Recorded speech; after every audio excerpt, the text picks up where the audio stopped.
Tech check stream. Apologies for interruptions.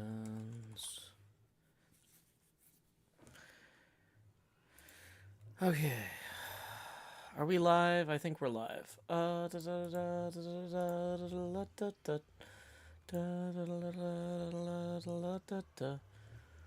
bum bum.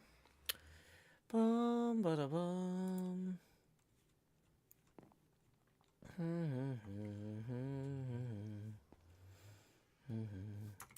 Oh yeah, we can't go that way. Go in this way.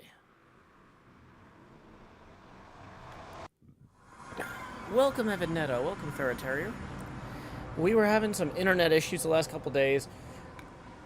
I believe, based on how things went last night, they might be resolved, but I'm not 100% sure. We were supposed to do a stream, my fiance and I, doing V-Rising this morning. My fiance, unfortunately, has a migraine, and honestly, I was kind of stressing out, like, what if the internet goes down again in the middle of that? That'll be really frustrating. So we're gonna try some things. Make sure the internet is still generally doing what it should be doing. It seems like usually when we start having trouble, it's a few minutes into the stream. I'm gonna have the speed test from the ISP website pulled up already in advance to run if we start having trouble, because there's also something up. I think I'm wondering if part of this is something wrong with the ingest point for the streaming service.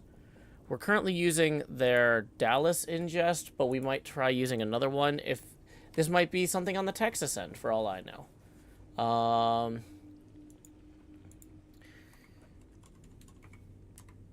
So, dun dun dun dun. Bum bum bum bum bum bum bum.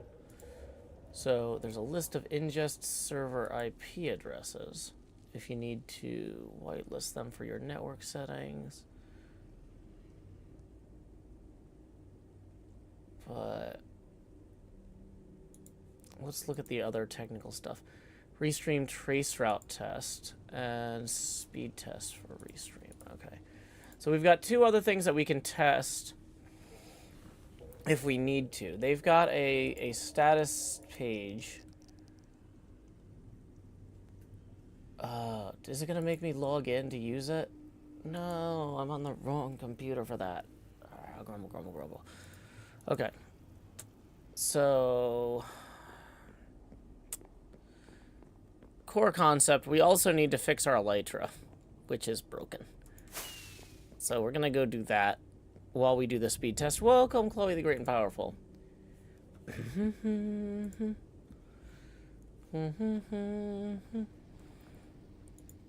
Okay, so doing the tech check for the internet speed problems. Hoping we don't have more internet-y problems today.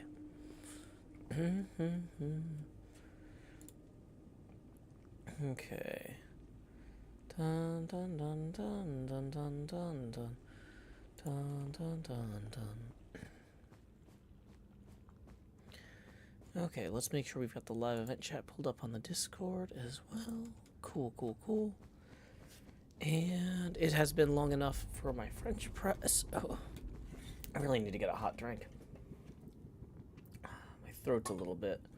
Ugh. Let's get a sip of the coffee. Clear that out. That's way too hot to sip. Let's let that sit for a minute and then make good choices later. Welcome, Attica Habib. Welcome, Curious. Just so y'all know, if you didn't notice the title, this is a tech check stream. We've been having some internet issues with our ISP lately.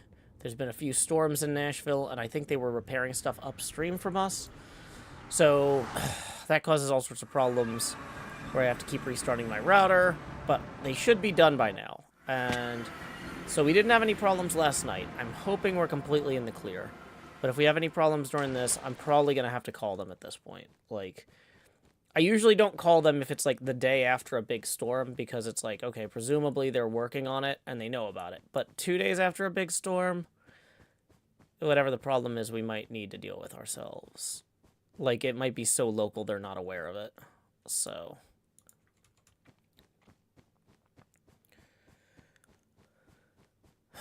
I ran some speed tests and everything before starting the stream. Everything looked good then. But we don't know if that's going to hold up. It seems like usually when we would have problems, they would start about 15 or 20 minutes into the stream. Like, shortly after I got done playing the music. So, we'll see how this goes.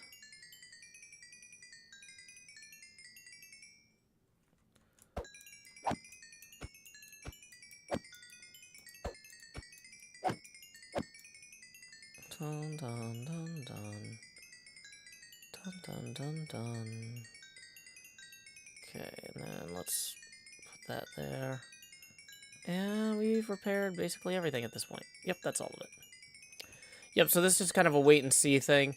That's fine because I've got some, you know, minor stuff I need to do.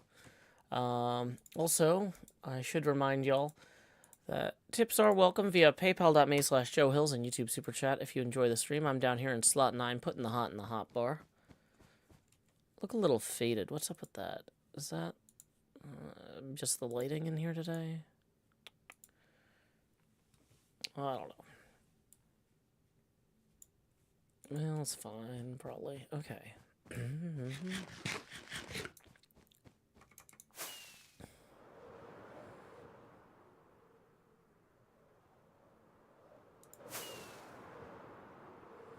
Okay, and down we go. Wow, we have almost burned through a whole shulker of rockets in the last, like, few days. Jay says, hello, my stream is crystal clear. I am glad to hear it, because we've had a lot of internet issues this week.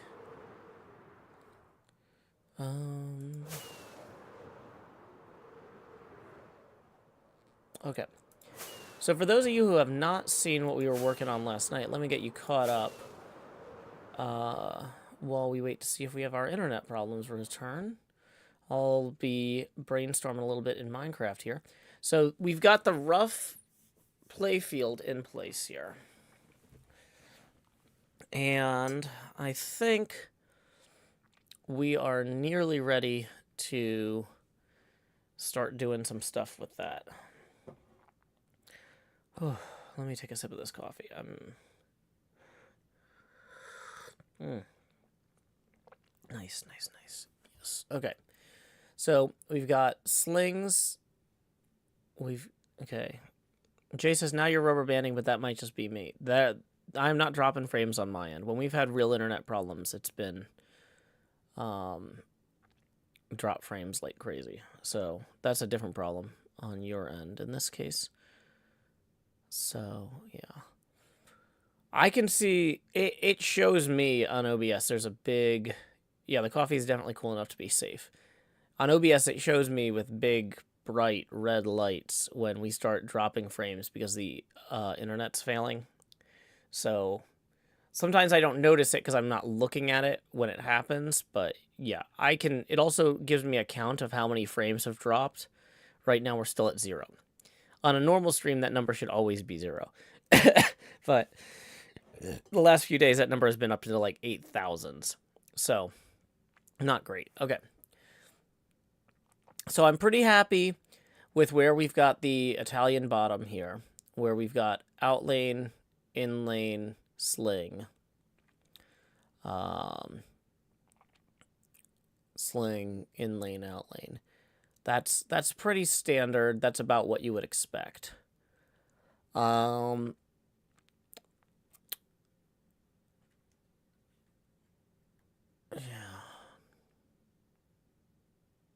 Ferretario says 8,000. How, what? Yeah. Well, 60 frames a second, and if it's only sending like 1 frame a second over the course of minutes at a time, well, we're dealing with the problem. Yeah. No, they add up real quick. That number gets real big real fast when we start dropping frames.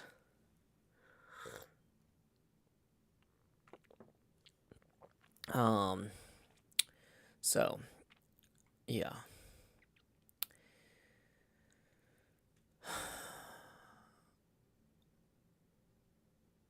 Yeah, we were having some real problems the other day. So I'm hoping that we're past it. This is all stuff on the ISP's end that I can't fix myself. So, but like, we had some we had some crazy lightning storms earlier this week, and so a lot of damage, a lot of poles hit, a lot of trees hit. Stuff happens, you know. That's part of living in a place that has that kind of weather, you know. So we're not gonna stress out about it too much, but we do need to make sure that they've actually repaired the stuff that we think they were supposed to repair. I am going to move this over. This saucer reference. Well, that should be 3.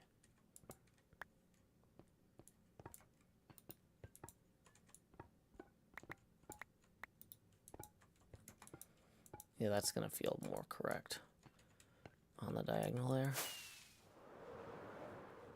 And let's go lay our heads down and dream. Oh, I forgot to set our status as well.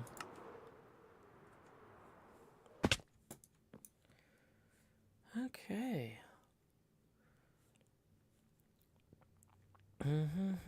Okay, we are 11 minutes in without any crazy internet interruptions. It was fine last night, too. But part of the problem also is that, like, at night, they're not doing active work on the equipment. Whereas, like, during the day, like, if they keep screwing with stuff upstream of me, like, because, like, there's, like, neighborhood and citywide switches and whatnot and routers that, like, you know, the way the topology works, there's a lot of equipment between my apartment and, you know, the restream.io place, right? So, like, my local router doesn't connect directly to restream.io. My local router connects to, like, the neighborhood switch, which then connects to, like, a citywide or a regional thing, and then, you know, out from there.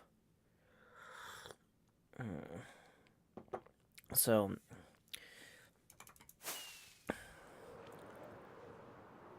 okay, we need to pick up the extra maps, too, real quick.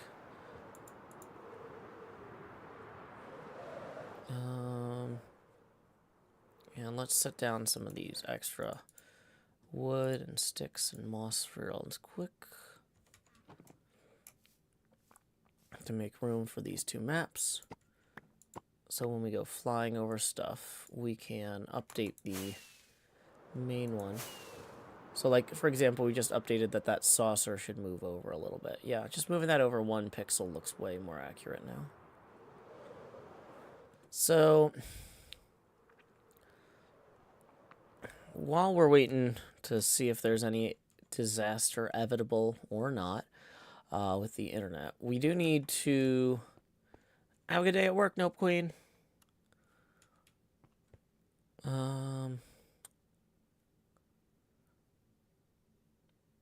We do need to sort out some of the rest of this. I did have an idea that might be a bad idea for modifying how this looks on maps. We could build a recreation of whatever's down here directly atop the back box. In the roof of the back box. Or on the roof of the back box. So that way we can have the playfield go back further, maybe? Not sure if that's worth doing or not, but... Okay.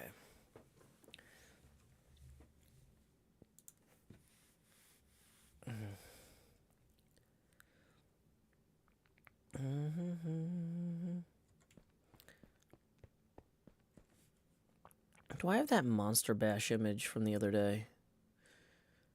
That's Total Nuclear Annihilation. It's Total Nuclear Annihilation. Oh yeah, here's Monster Bash. Well, that's a little bit higher up. Okay. So one thing we need to figure out too is where the different lights and inserts will go, where the different holes need to be, that sort of thing. The change in elevation may make it look weird because I think that affects color. I think it would too, but I'm not sure. It might still look better than having it just cut off. I'm not certain either way.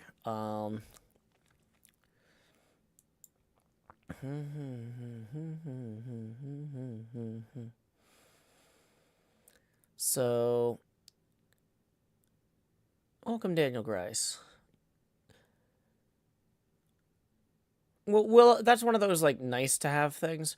What I do want to figure out though right now is where we need to cut. We need to cut the playfield is basically what it comes down to. We need to figure out where we're going to cut the playfield here. And so in order to do that, we're going to need... We've got cutouts that are color-coded, but we don't have anything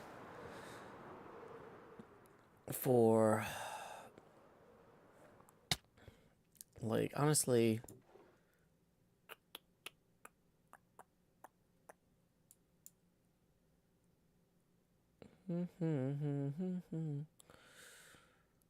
Maybe these would be good for the rollovers. So I'm going to mark these. So these would be about 10 high.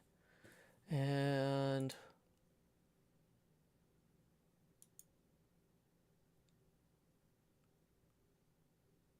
yeah. There's a few ways you can do this, too, now that I'm looking at it. Like, these don't have to go to the same height as those. But, and in a lot of cases, you wouldn't want them to be... You really don't want these outlane things triggering unless you're absolutely dead certain the ball's going in the outlane. So, this could be 1, 2, 3, 4, 5, 6, 7, 8, 9, 10. And then we fly straight across. These lines ended up being way more helpful as guides than I was expecting. 1, 2, 3, 4. 1, 2, 3, 4, 5, 6, 7, 8, 9. Wait, hold on.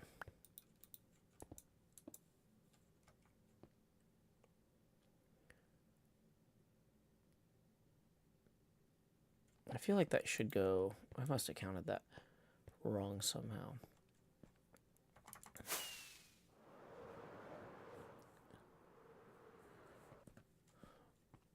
One, 2, 3, 4, 5, 6, 8, 9, 10. Yeah, okay, okay.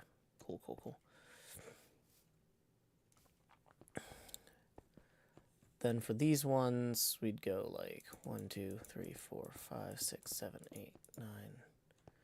Okay, that's definitely 9 though. There. Interesting. Let's go ahead and remove one of these from here. Yeah, because the angle on these is like 8s and 9s. They're not all the same. So we'll have 2 on the in lane here.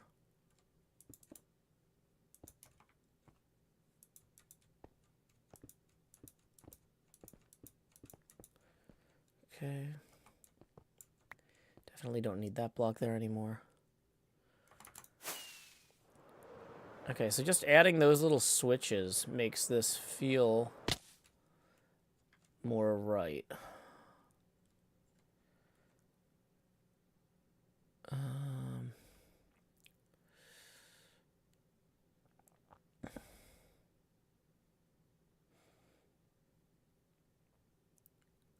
Okay. So we're going to take down that one there. We're going to open that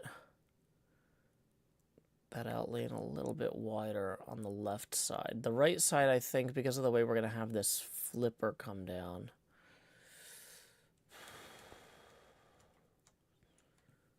Let's, hold on.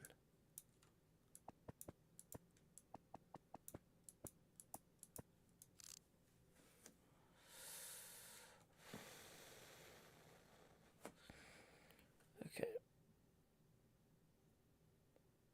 Yeah, no, that's already the right height to cover that gap when it swings closed. So that's fine.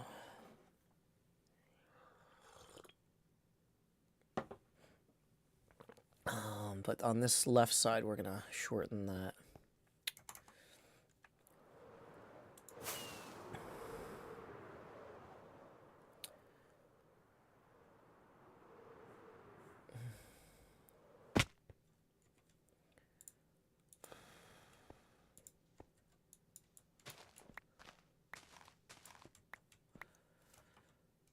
Which widens this outlane significantly. Let's just say. Matthew says, did my man create a pinball machine in Minecraft? I don't think I'm yours.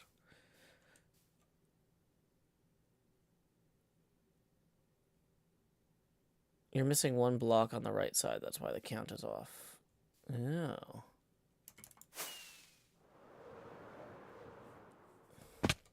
One, two, three, 4, 5, 6, 7, 8, 9, 10. No. 1, 2, 3, 4, 5, 6, 7, 8, 9, 10.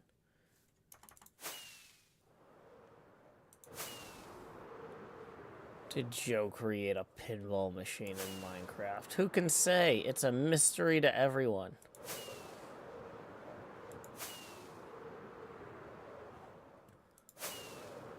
The other way.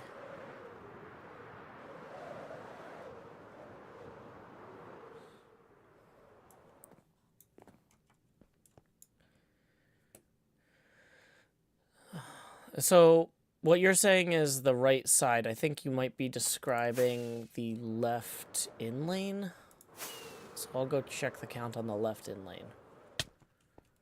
1, 2, 3, 4, 5, 6, 7, 8, 9, 10. No. 1, 2, 3, 4, 5, 6, 7, 8, 9, 10, 11. Yep.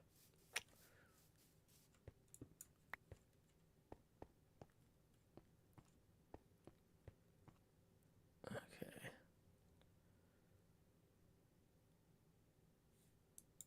So, yeah, we have got these both down to 10 where they need to be. Okay.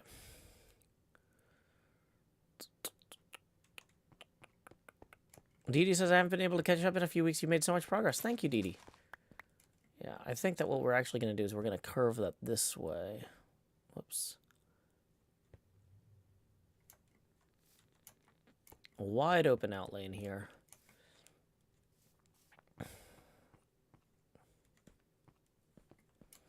That's actually wide enough now that we can actually go back in and add a little bit here, I think. And then we can have, like, some sort of stand-up target or something. Ideally, we would have that come like that.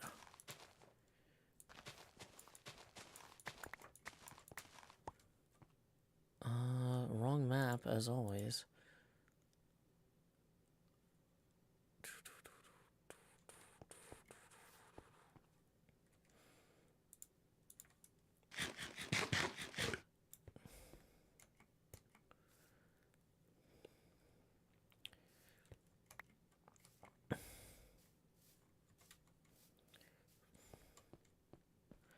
I kind of like the idea of having a post here, but I do kind of like having a kind of a clean feed this way.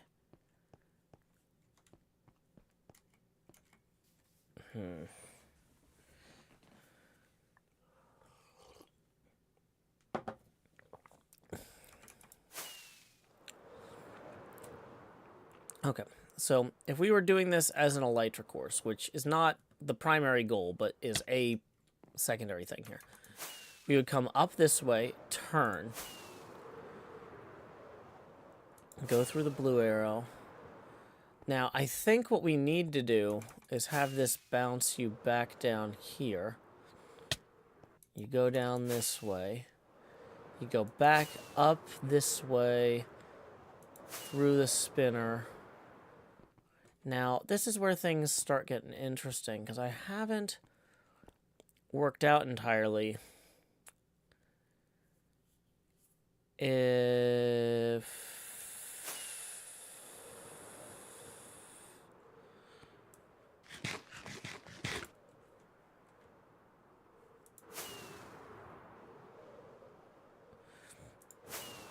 I like the idea that if you do this gamma ray shot, it brings you all the way around. It does like an orbit, and could even set you up for some sort of combo or something. Dun, dun, dun. But,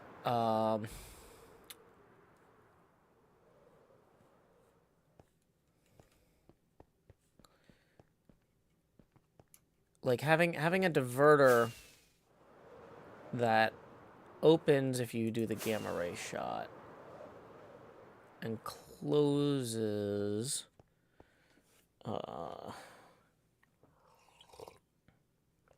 otherwise makes sense to me. Okay, so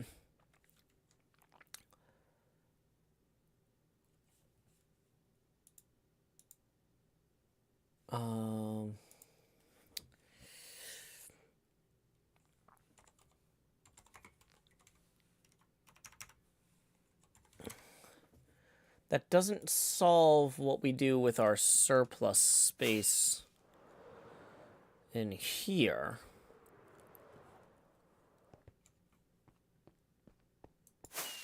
But, okay.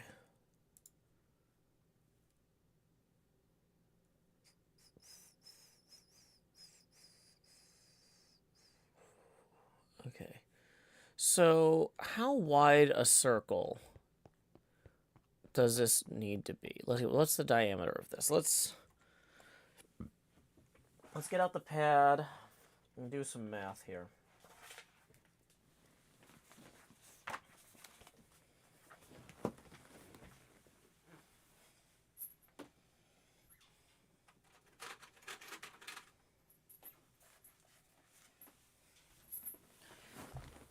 Welcome, Hendardo. Okay, so we are currently at -2358. And if we go all the way to the other wall,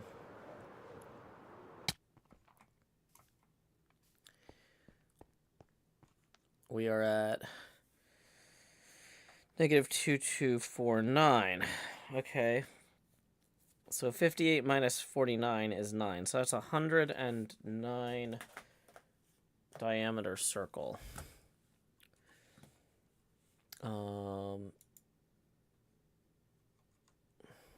Still no dropped frames. So pixel circle generator.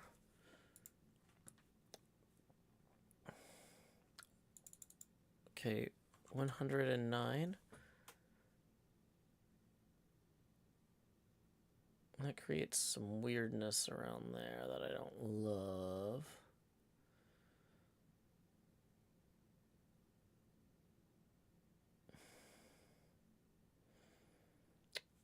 If we go up or down a little bit, does that weirdness get better? No, you're gonna get some weird irregularities basically until you get to, yeah, just making the diagonals work with these large circles in Minecraft. Yeah, the diagonals just always kind of look weird. Okay. Okay.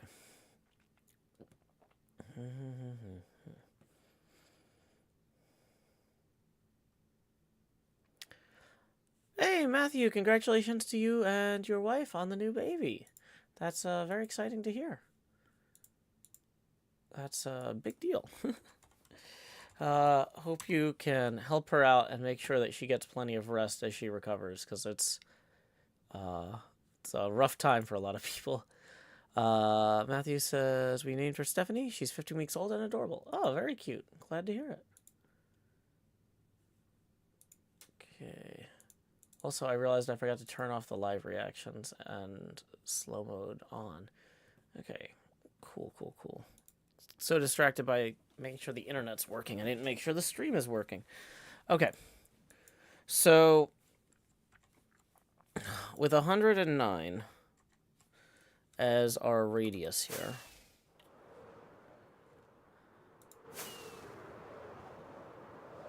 If we're starting, if this is our middle block,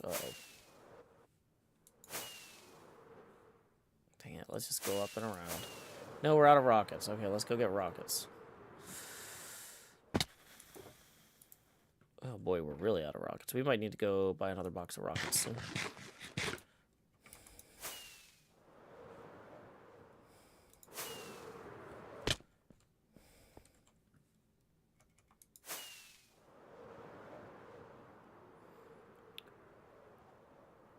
So we're still on the center line as far as I can tell here.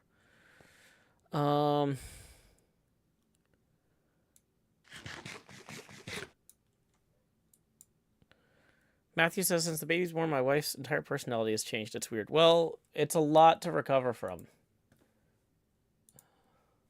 So just do your best to be helpful. Like, that's patience and assistance are the two most important things. Okay, so trying to figure out roughly where the center of this circle would be. So 109. So it would be 104 from like here maybe. So this is 2269. So 22 or 2773. That's way too far back.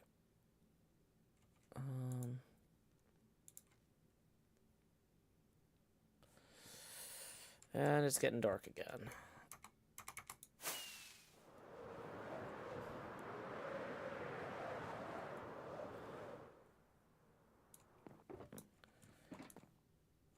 Okay, so we're gonna lay our heads down and dream here. Oh, I still need to figure out why the bed mod stopped working. Okay.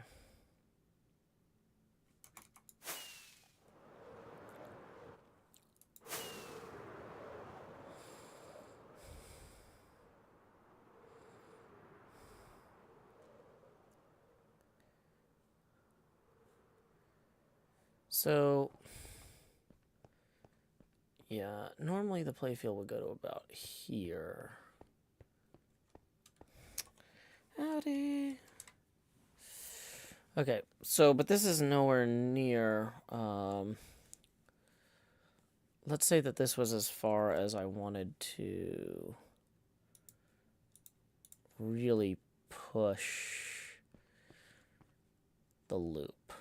How far back does this get me?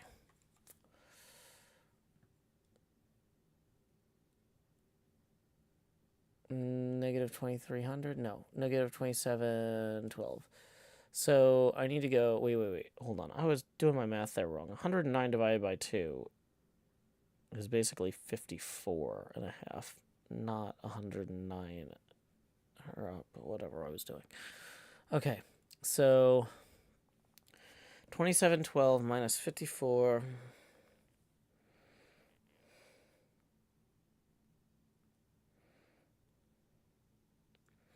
2656.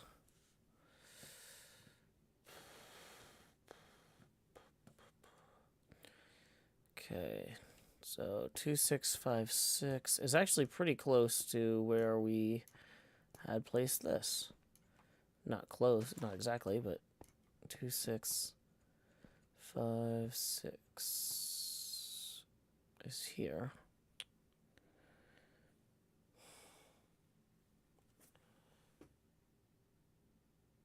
Okay. So that means the actual center point would be on 2655, I think. If I'm doing this right at all. Hey, congrats on the job interview, Oxy. Okay. So that means we would come straight out here to get to that part. Okay. And if we look at that circle generator, it would go 1, 2, 3, 4, 5. Okay. It's 1, 2, 3, 4, 5, 6, 7. So I'm going to mark that as the middle point. 1, 2, 3, 4, 5, 6, 7. So then from here we would have 1, 2, 3, 4, 5. Which means we're also going to want to move this over as well. But then from that 5, we would have 1, 2, 3, 4. Then, whoops, 3.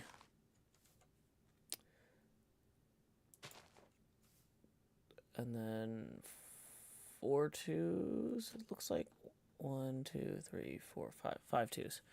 So 1, 2, 3, 4, 5.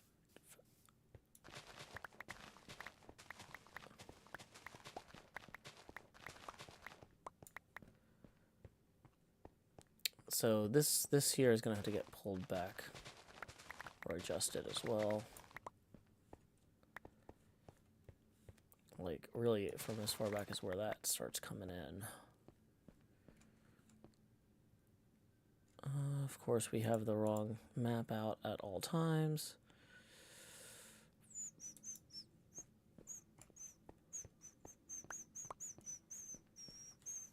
So 1, 2, 3, 4, 5. Then we have a 1, then a 2, and then 1, 2, 3.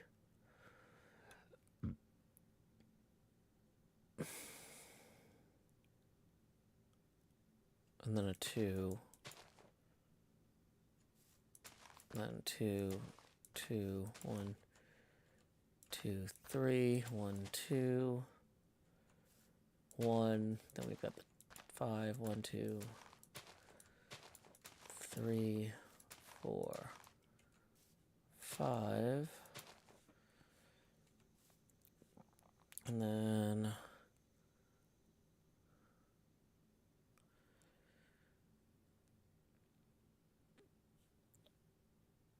after that, we've got 3, 4, 5, 7.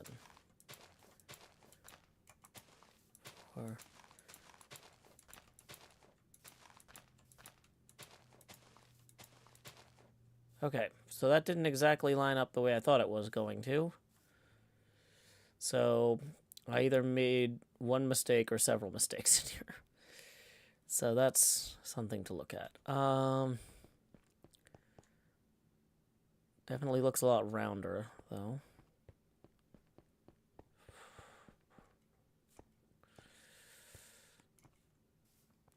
Okay, so this is 5, 4, 3, 2, 2, 2, 2.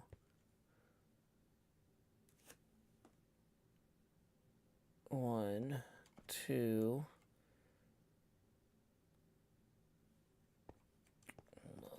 So 1, 2, and then 1, 2,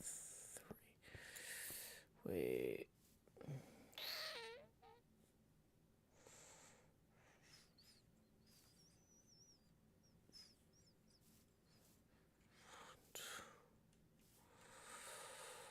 Okay, so these are the 5s. And then 1, and then 2, and then 1, 2, 3. 2, 1, 1. Then we alternate back to 2, 1, 2, 3, 2, 1, 1, 2, 3, 4, 5. Uh-oh, that was one short. And then we start our 3 here.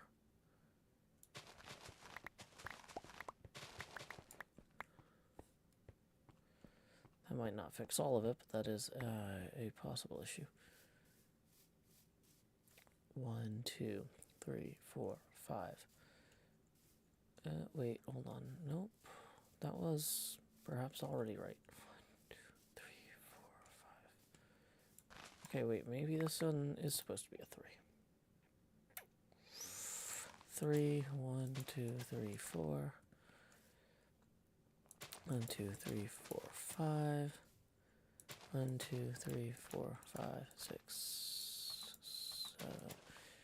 Yeah, that's going to put us into the wall over here on this side.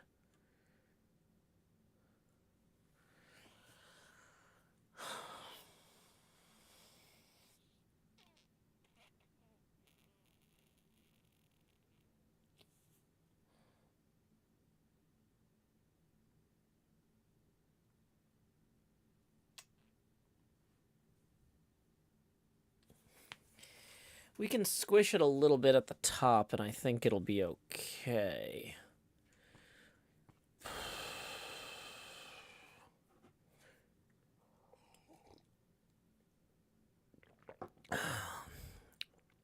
Hey, Mailman Dave. Glad the stream is going well for you. Morning, NJ.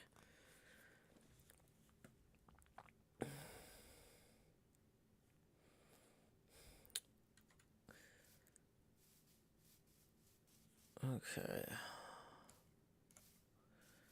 If anything, though, we should have extra space. Like, okay, let's... What is going on here? Okay, so from here, if we fly...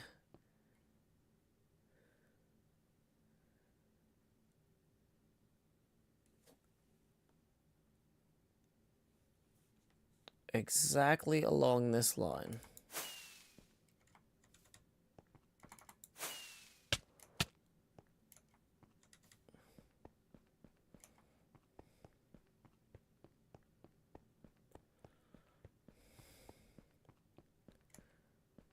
and we put that in there. 1, 2, 3, 4, 5, 6, 7. Then 1, 2, 3, 4, 5. Then 1, 2, 3, 4. Then 1, 2, 3. Then 2, 5 times. 2, 3, 4, 5. Then 1, then 2 again. Then 1, 2, 3. Then 2 again. Then 1, 1. Then over here. Then 1, 2. Whoops. 2, 3.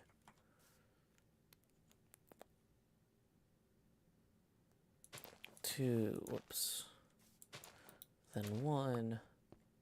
Then 1, 2, 3, 4, 5, and then 1, 2, 3, 1, 2, 3, 4, 1, 2. That's not aligned at all.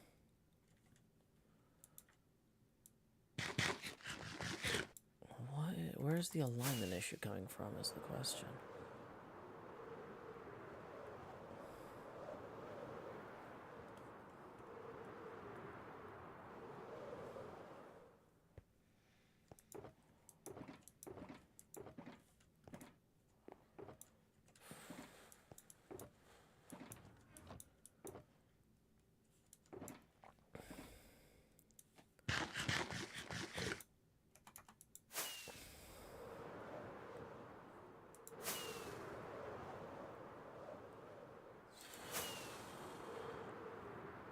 Okay, let's check our math here. 1, 2, 3, 4. So that's 7. So this 1, 2, 3, 4, 5. 1, 2, 3, 4. 1, 2, 3. I don't think we were aligned properly, because if this is 5...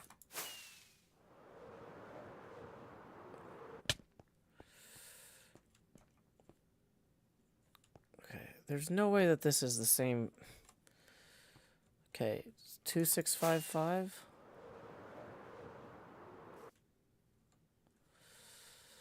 Okay, so 1, 2, 3, 4, 5. Then we have a gap there. How do we have a gap there?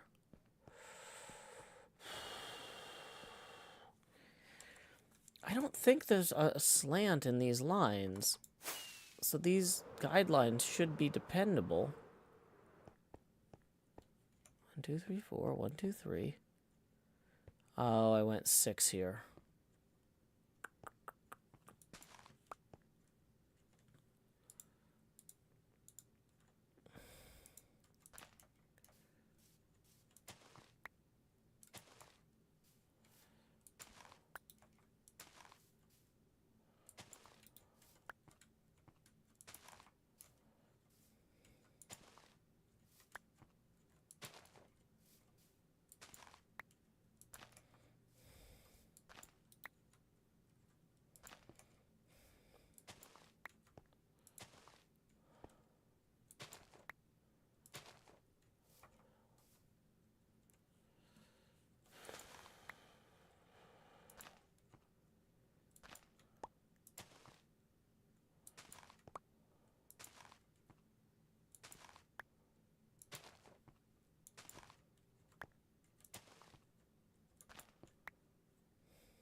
And I don't think that fixes all of our problems, but that does answer some questions.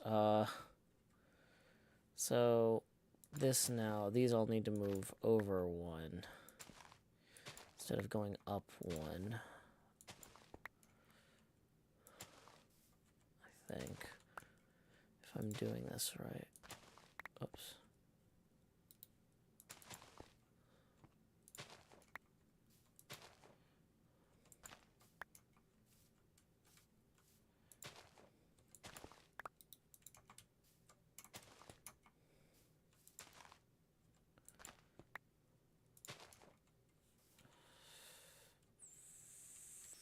One, 2, 3, 4. We're still off by... We're still off somewhere in here. This is still not right. But it's also under the thing, so the curve being a little bit off is not the end of the world.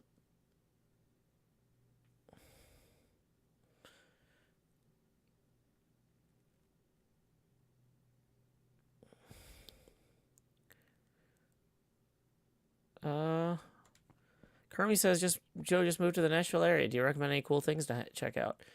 Well, we have a lot of great pinball places. We have the Parthenon in Centennial Park, which is really great to walk around. The Belcourt Movie Theater is our nonprofit independent film theater. Strongly recommend that. Recommend the Frisk Museum. If you have little kids, the Nashville Zoo is one of the most spread out zoos like in the world. Like it's like one of the lowest density zoos. Some people don't like that because they're like, oh, the animals are so far away. But like the enclosures are massive. So like if you're gonna take your kid to a zoo, like take them to one where the animals aren't like in tiny spaces, I guess. I don't know.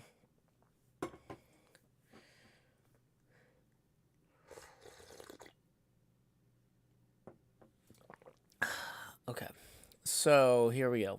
We've got...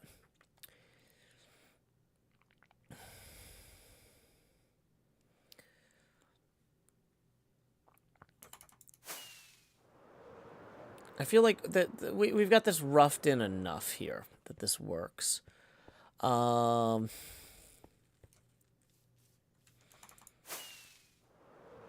need to go get more birch leaves, though. We're running low on those.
Okay.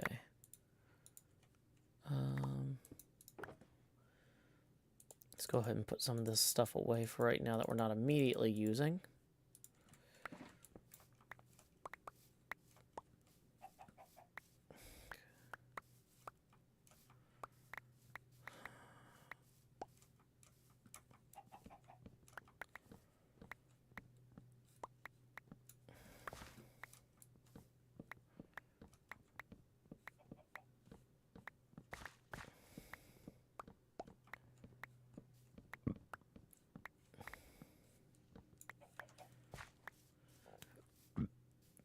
Okay. Don't want the oak leaves.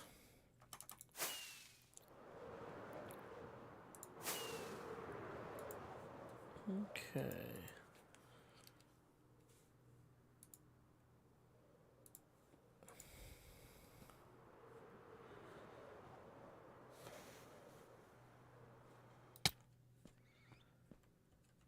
One, 2, 3, 4, 5, 6, 7. Oh, wait, hold on. That actually... 1, 2, 3, 4, 5, 6. That basically lines up with where it should be, I think, for the most part.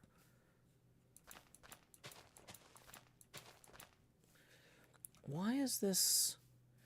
So somewhere I screwed up my math here, but like... I feel like if we just extend this top part across and flatten it, it's gonna be okay.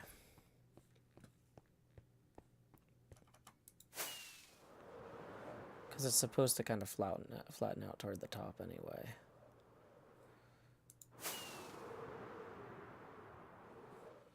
Okay. This is the lower map. It's the upper playfield map. Okay, so one thing that's an option that we have is to move this over here. So that's 5. 1, 2, 3, 4, 5. 1, 2, 3, 4, 5.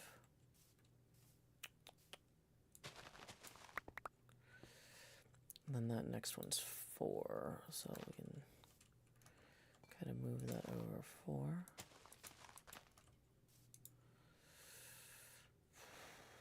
One, 2, 3, and then...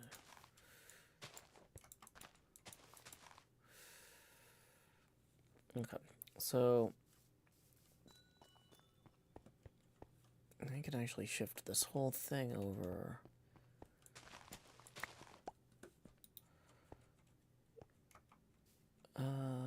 Actually, we'll start it lower on this side even.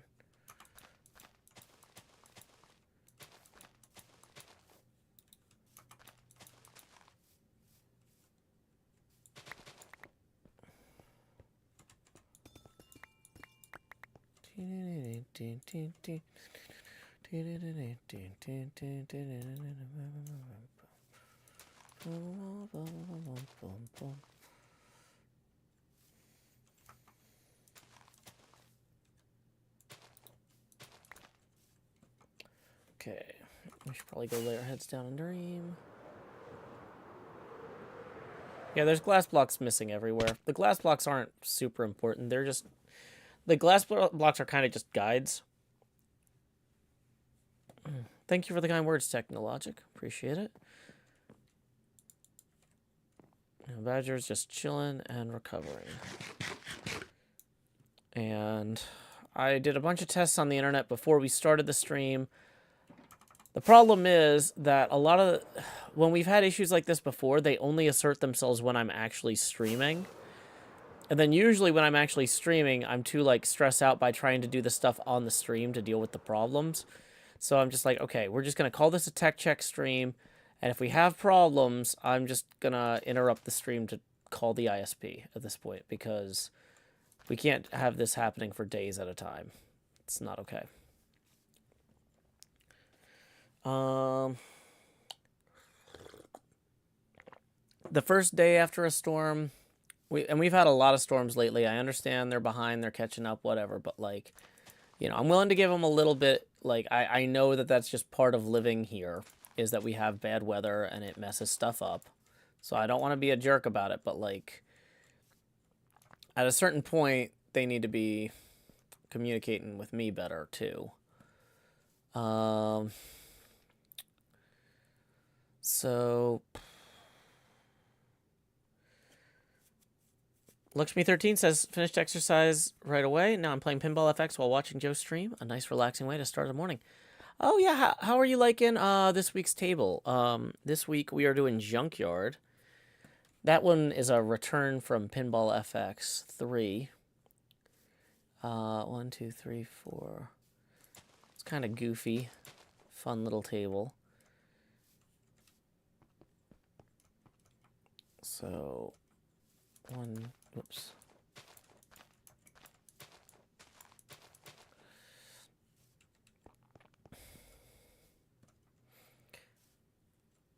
Okay, so yeah, I feel like we want to have some star rollovers maybe in here, and then the actual spot target in the back there. Okay, so after those 5, it goes then like 1, 1, 2, and then like it goes diagonally 1, 2, 3 here.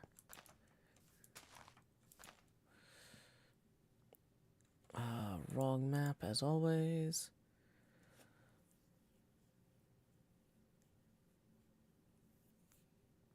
Yep, so that is narrowing it a little bit as we go. So we actually probably want to pull that back before it. So what we're actually going to do here is we're only going to have it go 4 on the 2s. 1. This is not a precise thing. 2, 3. I'll have it go 4 on the 2s. Because that's about where it's... Oh, maybe 3.5 even. Because that's where it starts really narrowing.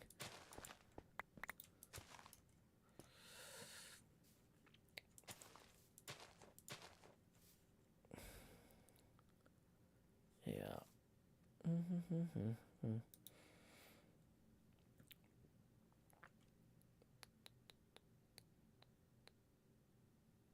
Lakshmi13 says, I remember liking it, but was struggling yesterday. Not giving up, though. Yeah, it's a very different table from Whirlwind. It might take a little bit to get used to. But yeah, I hope you have fun sticking with it. Okay. So this is actually good, though, if we do it this way, because... So, 1, 2, 3... Let me pull up that circle generator, and... So if we are coming in... How wide do we have this lane? 1, 2, 3, 4, 5, 6, 7, 8, 9. So that's 109 minus 18 would be 91, right? So we have 1, 2, 3, 4, 5, 6, then 5, then 3, then 3. Okay. And we're actually starting a little bit lower here. Yeah. So we're not even going to do... Yeah, so we're going to move these over as well here.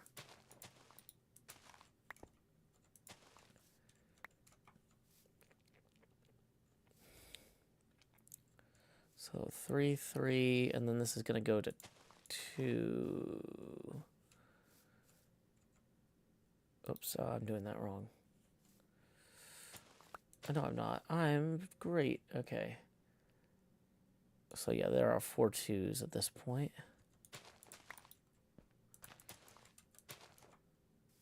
Oops. 1, 2, 3, 4. Okay, that should look much better. Yeah. Okay.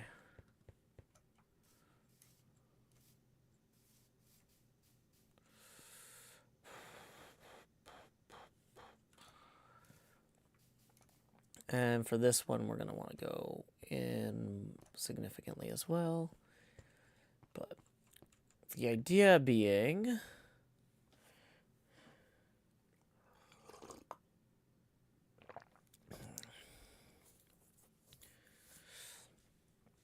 Okay, if we... So that was the 91, and then we're coming in here by 1, 2, 3, 4, 5, 6, 7, 8. Okay, so 91 minus 16 is 75.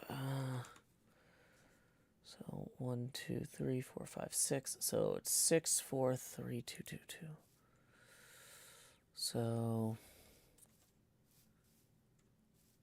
So 1, 2, 3, 4. We're taking some liberties with this. 3, 2, 2, 2.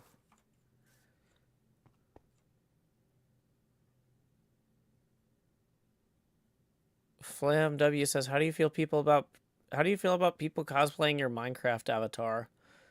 Do you have any advice for people who want to cosplay your avatar? I don't know anything about cosplay, really. I'm the wrong person to ask. And I don't feel anything since the incident. So I'm the wrong person to ask. Okay. Let's look at this map again.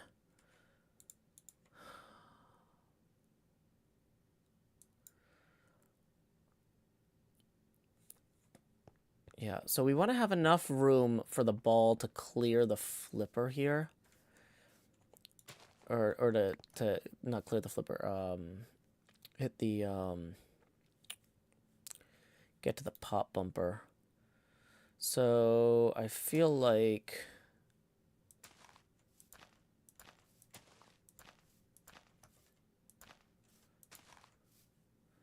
this is about where we want to be with that, and then we would have a, like, we have that as the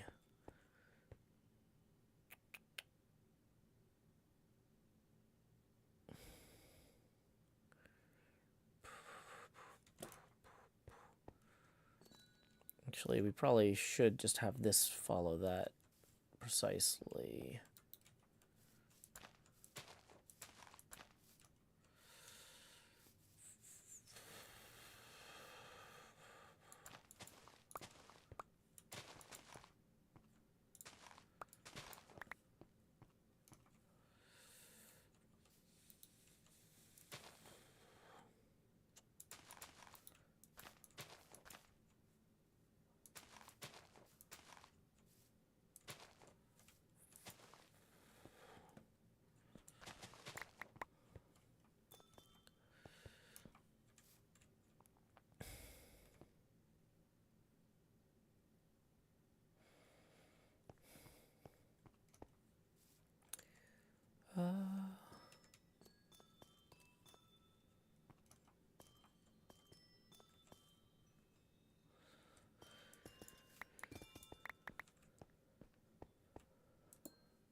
So Captain Ball going up there.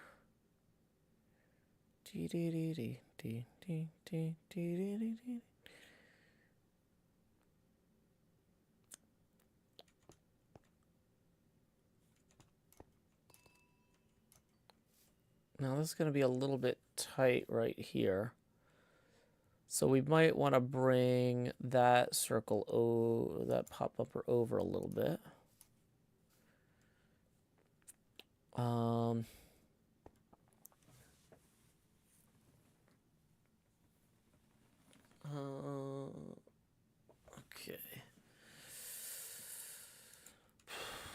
We need to go buy rockets still.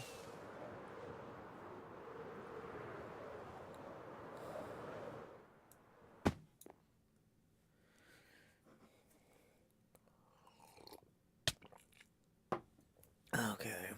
So let's grab 10 diamonds here real quick to buy some rockets. It's the wrong box.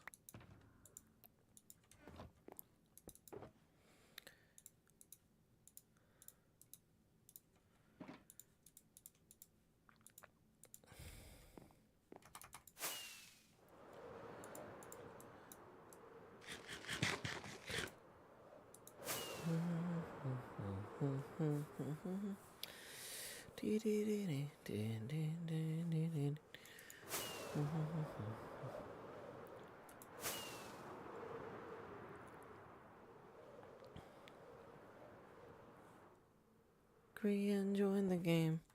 Howdy, Grian. Bum bum bum bum ba dun dun dun dun dun dun dun. Do do do do do do do do do. Okay, so let's grab some of these rockets out of the box too. We're burning them pretty quickly. Working on this layout here.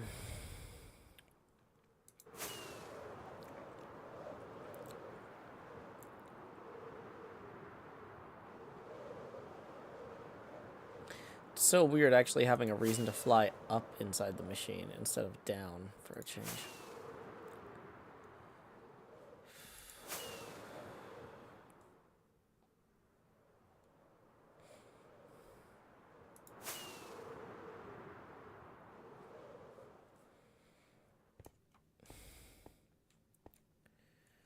Okay, let's go look at how this looks on the overview machine here.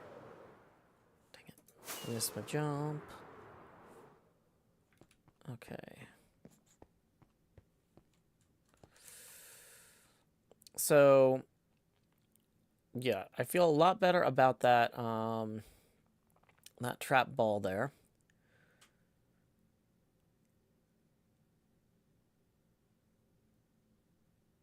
I like the idea of... I'm not really sure what I'm doing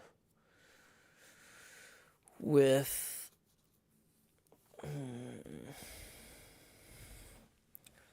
that.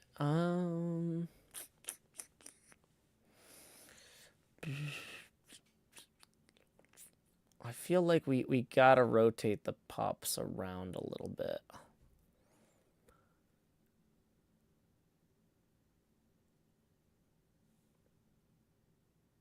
Yeah, Moon Rosa says, this is exciting getting the pinball innards mapped out in game. Well, it's not the innards, really. It's more the playfield. The innards would be like the coils and stuff that connect underneath the plywood. So...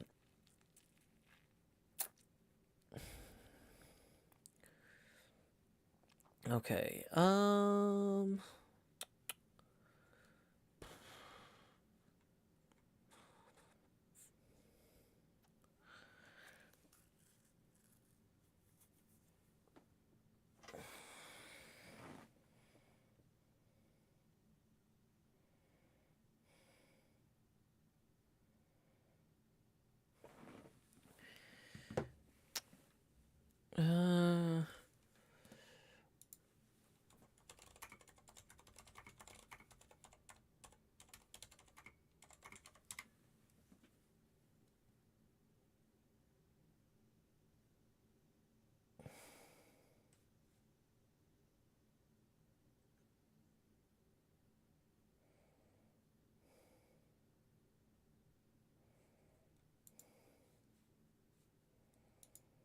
okay.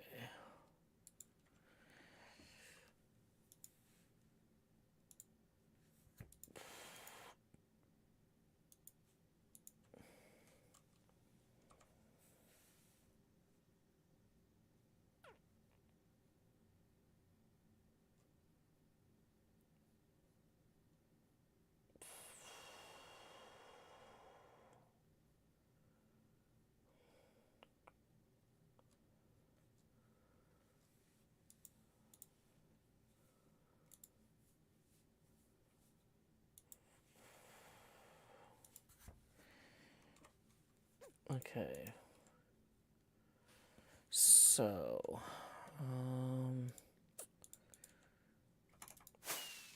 we've got 45-degree angle here. The rollover switches here would be 7. Let's find the point where that's gonna make the most sense. Probably about here. 1, 2, 3, 4, 5, 6, 7. That's going to look like it's not centered, I think. Yeah, okay. Oh yeah, that's way off. We actually might want to have the switch for that be down here.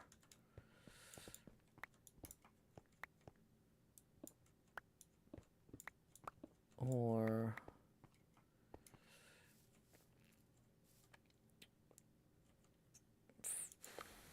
yeah. If we have the switch down here, though, it's going to be less reliable.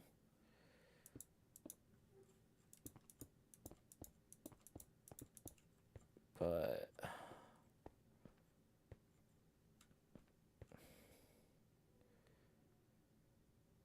okay.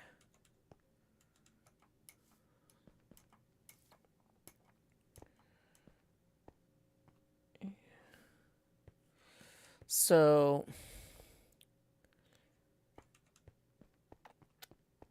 yeah, having this narrow a gap here is not ideal. We need more room there. I do like having part of this poking up this way, but I feel like we're going to need to move some lapis around.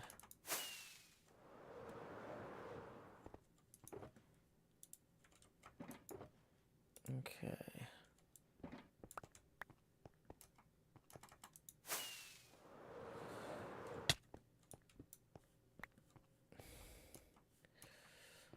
Okay, so if we said we're going to move this down to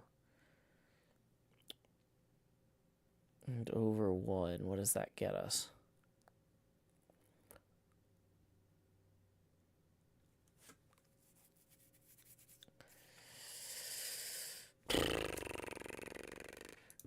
One, 2, 3, 4, 5.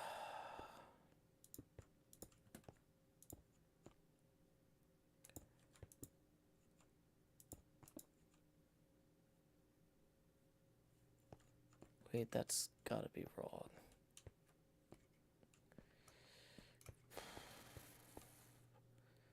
It's 5 to 1, 2,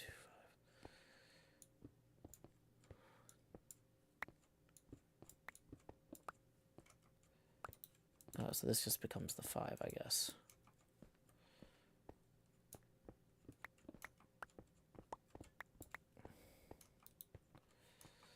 So 2, 1, 2.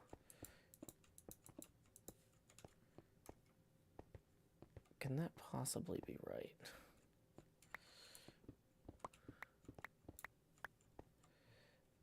One, 2, 3, 4, 5. So then that's...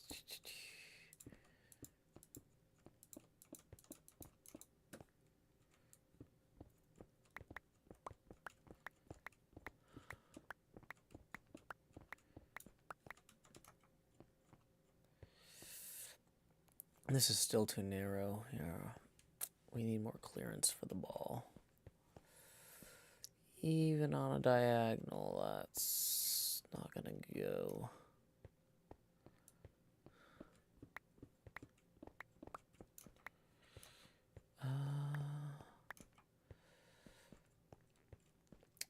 Moving that down this way. 1, 2, 3, 4, 5, 6, 7. That's still okay-ish.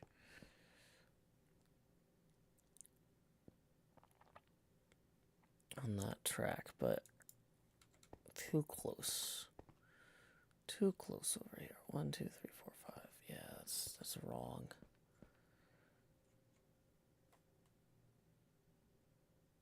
Why did I think moving it down would help? If anything, moving it... oh, because I wanted to have the ball fall into it over the curve, maybe.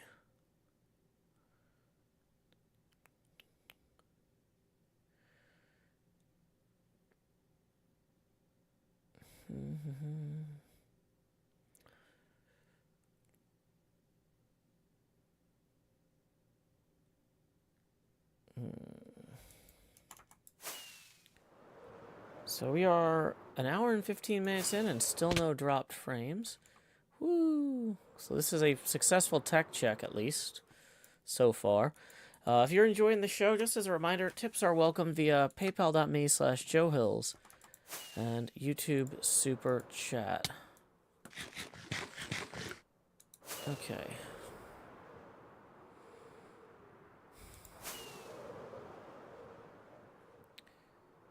So, one thing I had been brainstorming about was possibly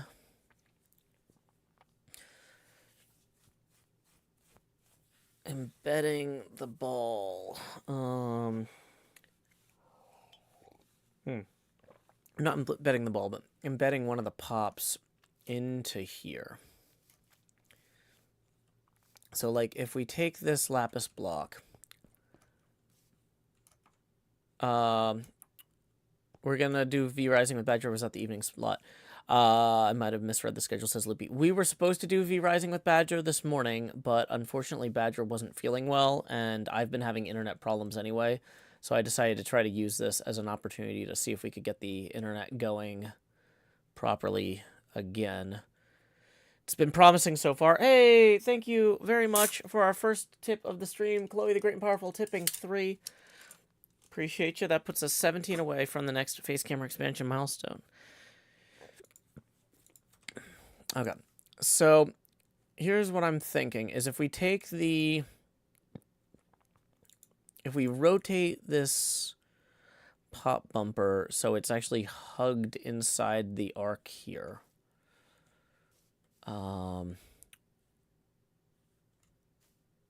That might actually look cool and accomplish some things. So 1, 2, 3, 4, 5. 1, 1, 2. 1, 2. So we'll basically have this come around here. Bum, ba ba da bum, bum, bum. Oh, that's going to be too high. It needs to have more.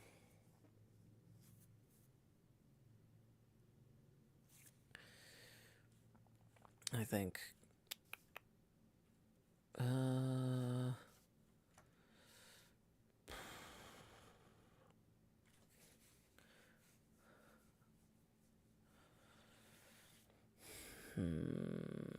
Let's try it like this, and we'll see.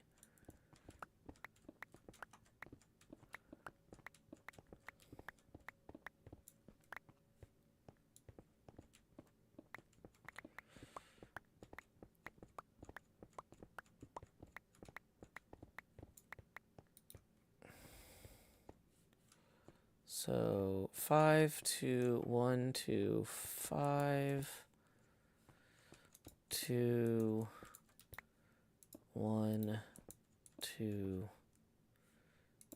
5, 2. Oops, that's wrong. 1, 2, 5. 2, 1, 2, and then that matches up. Okay. Dun da da da dun dun dun doo doo.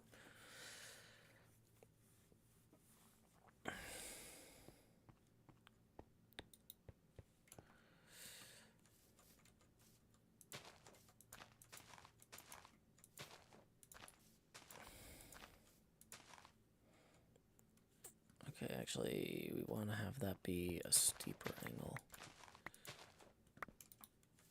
Bum, bum, bum, bum, bum.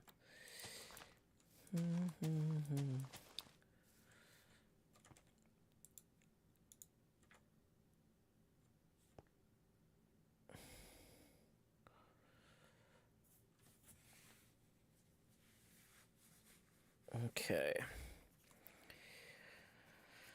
So what that actually does then is that gives us freedom to either put in a fourth pop bumper up there, which is fun, but not necessarily the best use of space. Or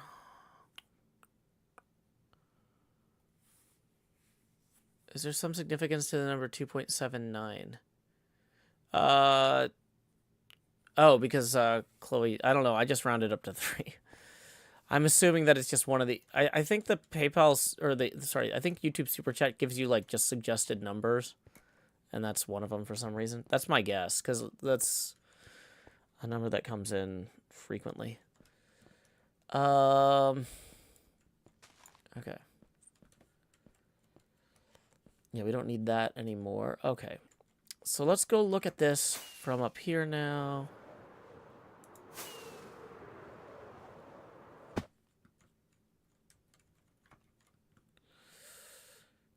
Okay. This feels good to me. This feels like the sort of thing we should be doing. Dun, dun, dun, dun, dun, dun.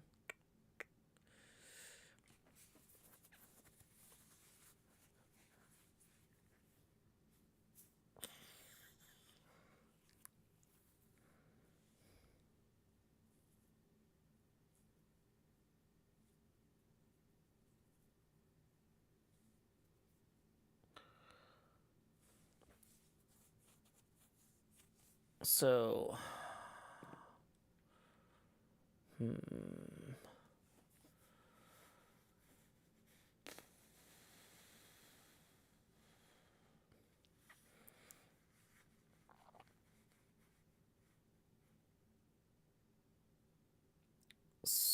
So, let's think this through now.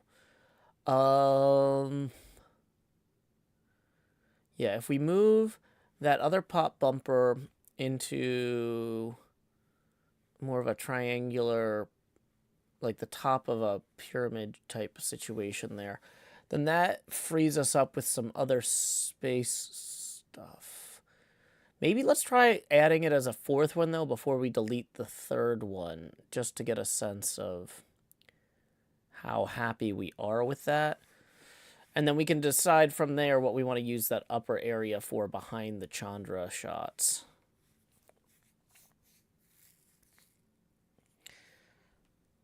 We're in Drubaka. Yeah, I'm excited.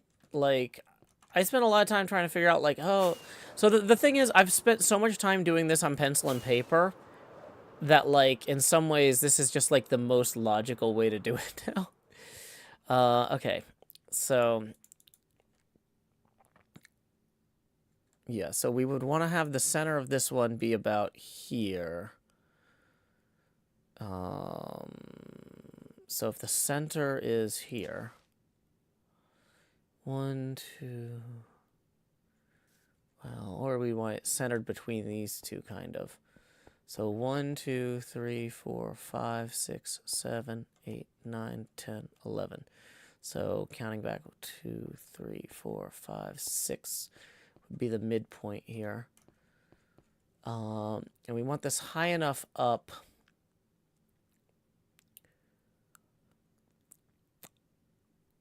yeah, so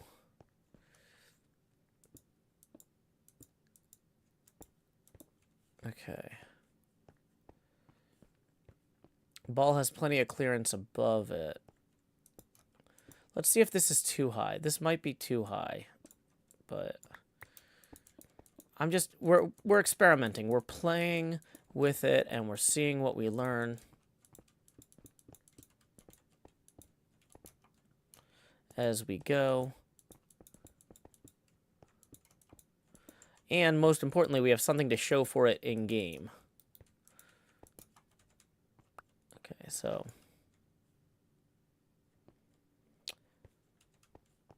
how does this feel? That feels a little bit too close to this one, just intuitively. Even though that's like technically centered over the gap between them, because that one's higher. we want to offset this one more to this direction. Let's try doing that by 2 blocks or so.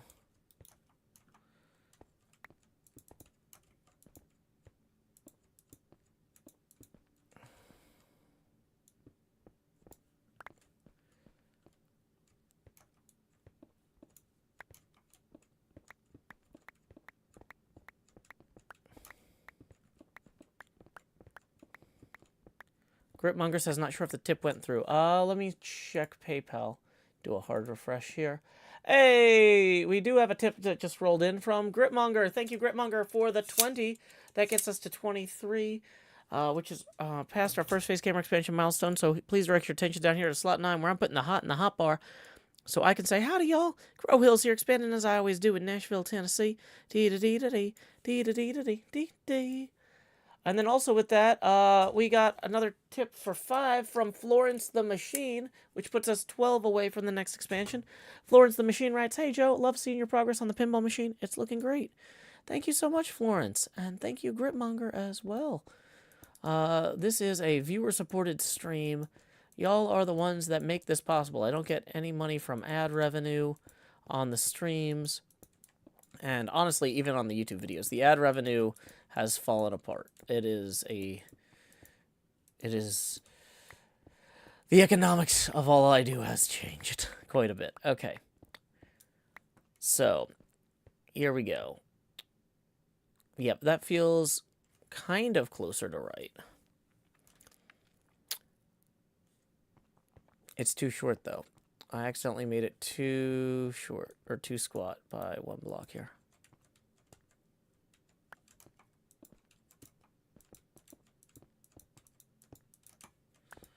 I was like, it's a little squishy. Let's fix that real quick.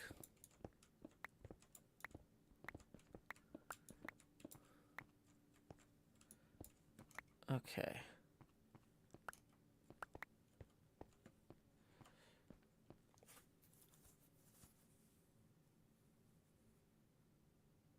Loopy says, using the spinner element in that unused space was something that came up last night. You might enjoy looking up the MIRI filter wheel as used on JWST, for example, for a spinning element on a space telescope.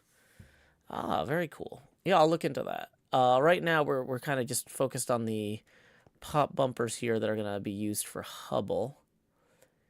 For the visual part of the spectrum.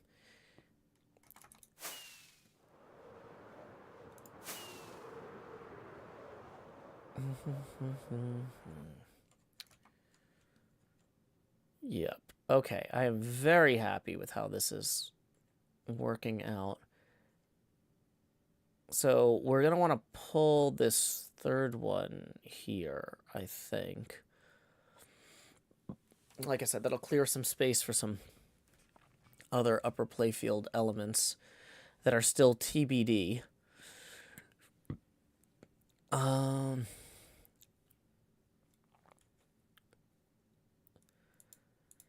Do we have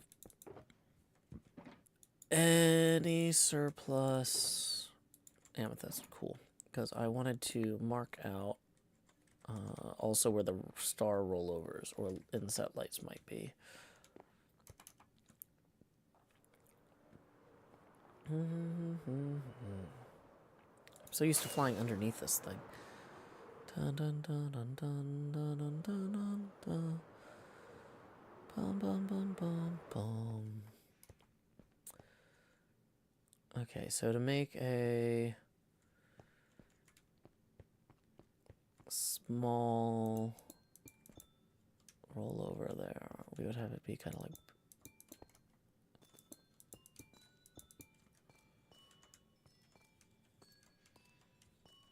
one. Then we'd have another one like maybe here.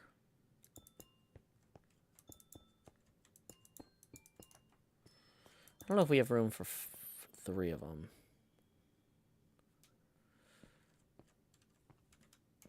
Especially because we have the switch up here anyway. Like the actual target to hit. Welcome, Brenda. Glad you could join us.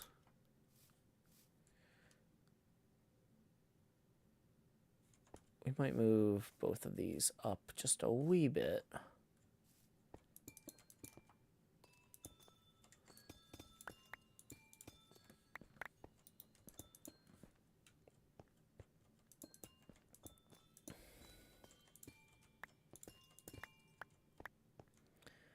Well, thank you, Brenda. I'm glad you're enjoying the show.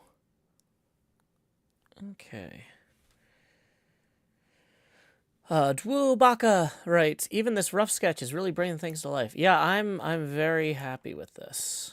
I'm very happy with how this is turning out. If we wanted to keep this fourth pop bumper, if we did want to keep it, I think we would need to look at the... So this is like offset by 5 blocks there. We'd want to make this kind of a diamond shape. But I don't think that we need to do that. I think we pull it entirely for now.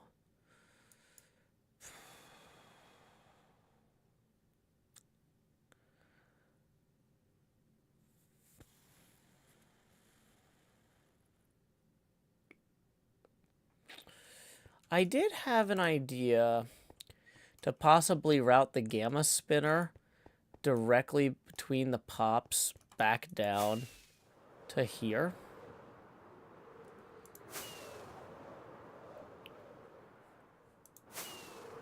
So there's kind of two options. You could have the gamma spinner be an orbit that goes all the way around. Whereas that blue shot stops the ball up there because of a diverter.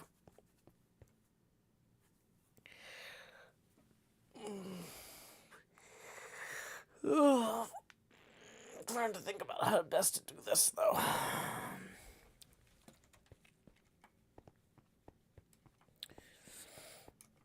But if we did want the gamma... If we want the gamma spinner to be in orbit, we don't need this third pop bumper, or this fourth pop bumper. If we wanted to have something that bends in the top of the table here, then it gets interesting. Although, that could also be...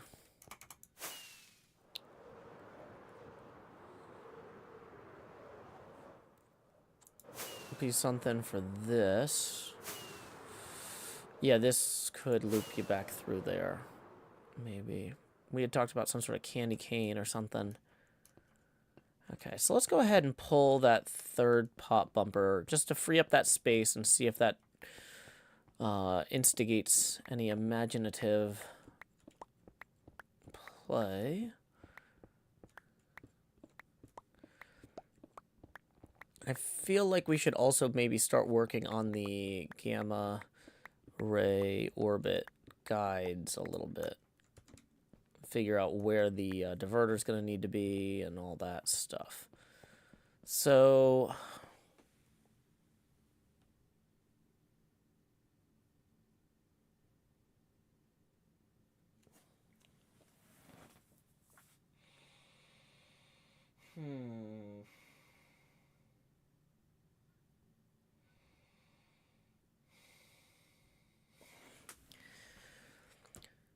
So we tried doing this with a radius of 109 earlier, and that was okay. 1, 2, 3, 4, 5, 6, 7, 8. How wide is a pinball spinner? Let's check on that. Overall width, including wire form.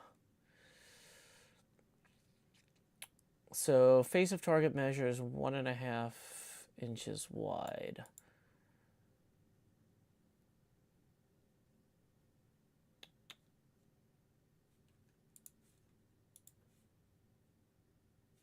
So 1.5 inches to centimeters is 3.81.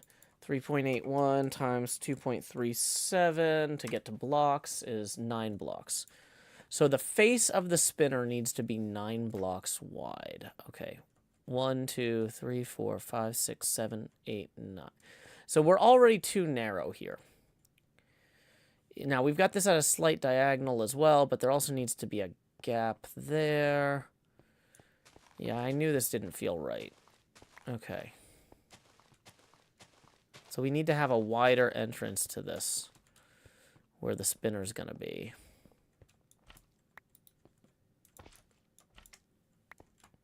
So 1, 2, 3, 4, 5, 6, 7. Now, because of the slight diagonal here, we can have this be 8 wide.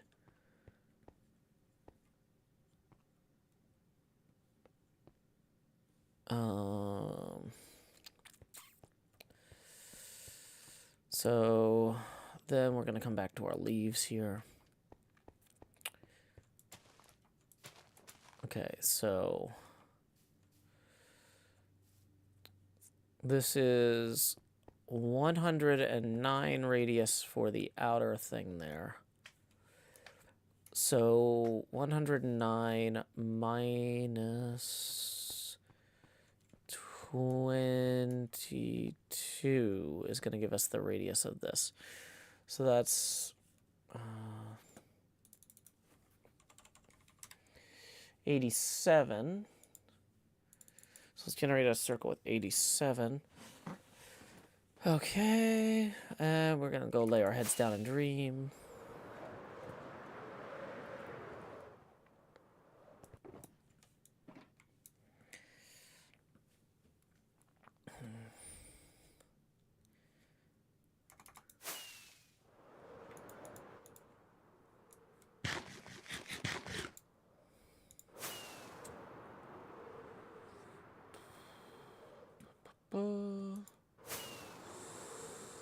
Bum ba dum bum bum ba dum dee dee dee dee do do do do dee bum bum bum bum dun dun dun dun dun dun dun dun dun dun dun dun dun dun. Okay, so for an 87, looks like you would have 6 and 6. So 1, 2, 3, 4, 5, 6. And we'd actually even be coming in further here already by 5.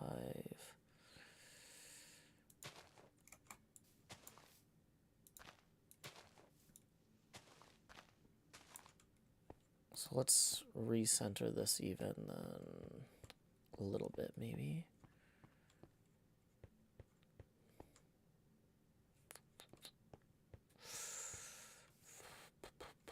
Let's say that we have this wire form going across like at an angle 1, 2, 3. 1, 2, 3, 1, 2, 3. So that's gonna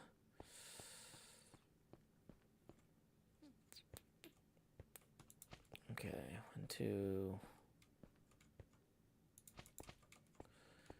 Okay. Cool. Cool. So, how's that look on the board?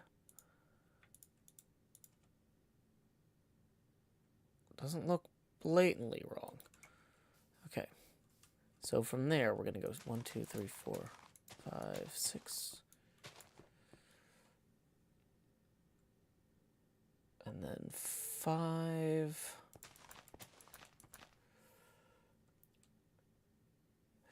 3, 3. 2, 2. 1, 2, 1.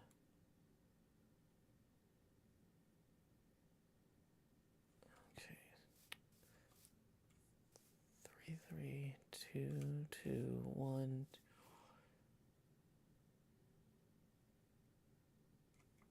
2, and then 5 across.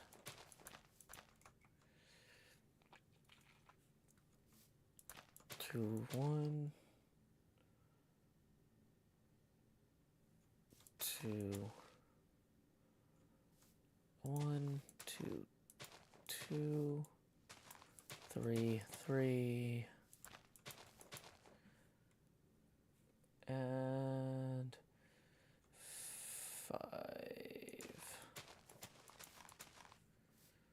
And that should get us roughly to the center line-ish. That does not at all. Somewhere in here my math is wildly off.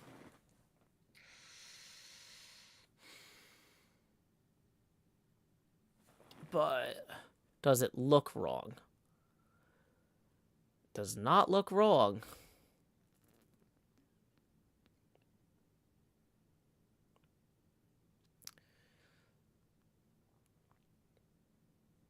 Okay.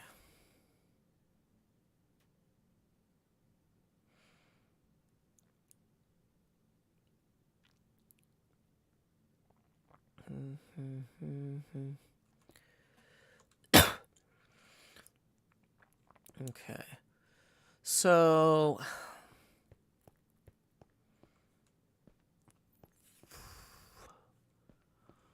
the actual way you would want to do this is you would want to cut this off before it got that far, though. You wouldn't have it go that far over in real life on an actual machine. You would cut it about here, maybe, before it starts flaring out.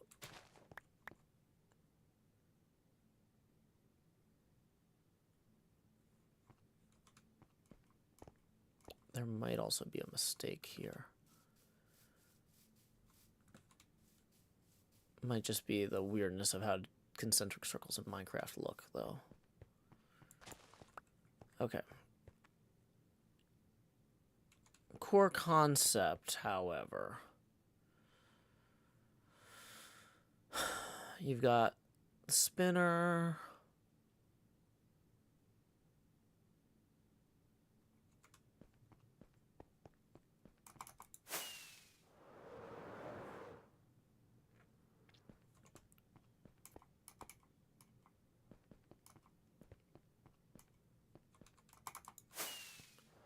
So you gotta have something valuable up here behind these 3 Chandra shots. And I think you need something for the ball coming out of here to eject into that's interesting as well.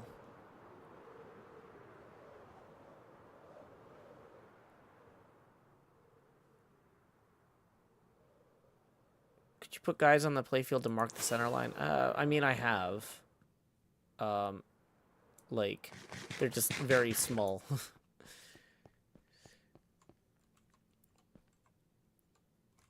Okay.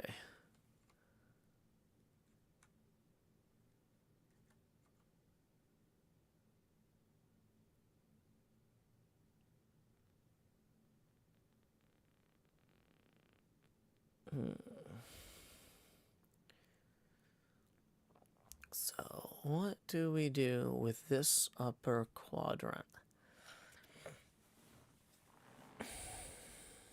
No worries, Frustrate Terrier. I'm not saying it's a bad idea. I'm saying it's such a good idea. I've already done it very subtly. So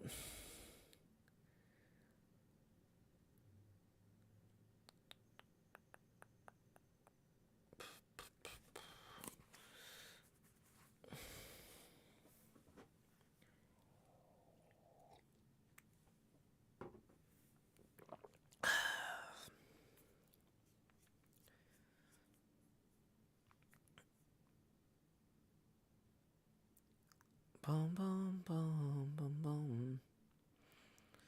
Done. Dee dee dee dee dee dee dee da.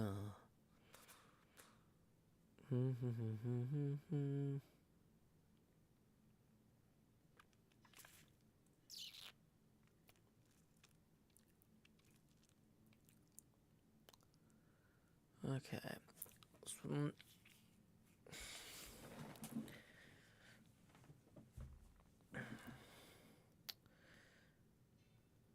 we are now an hour and 46 minutes in with 0 dropped frames, which is fantastic. This is a very encouraging tech check. I was prepared to scramble. So hopefully, looks like my ISP has fixed whatever problems they've got done upstream.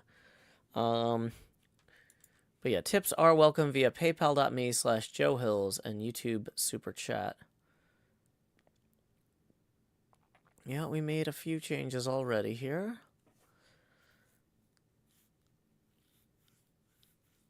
Okay.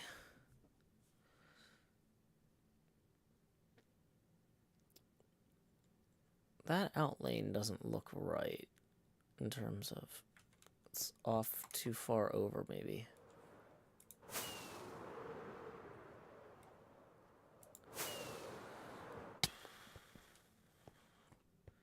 One, two, three, four, five, six, seven. Okay.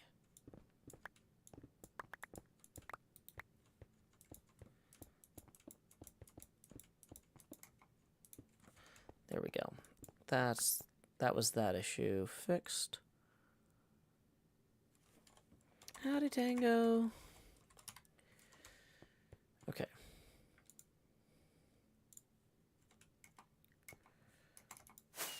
So, from elytra course start, you would come around here, go up here, down into the pops, down through here, down there, off this flipper, up here, around this way, and then down the drain. That would be the first part of the elytra course. Then once you're down the drain, you fly around in here.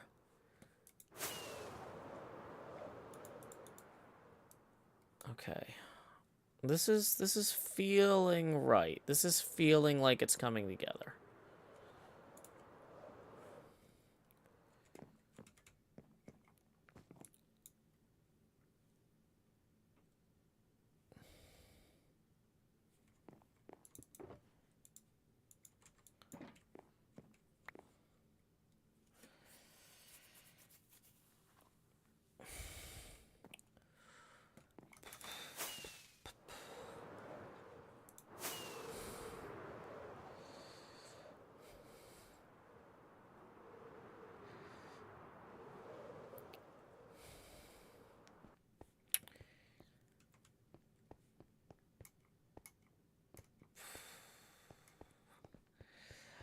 I could almost, there's almost some sort of joke.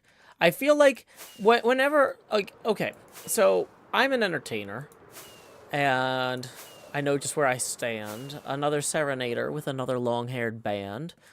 But, you know, when I'm looking at this, part of what I've got to ask when I see a gap in the playfield is, how can I make this entertaining? How can I make this funny? And so we've got all of the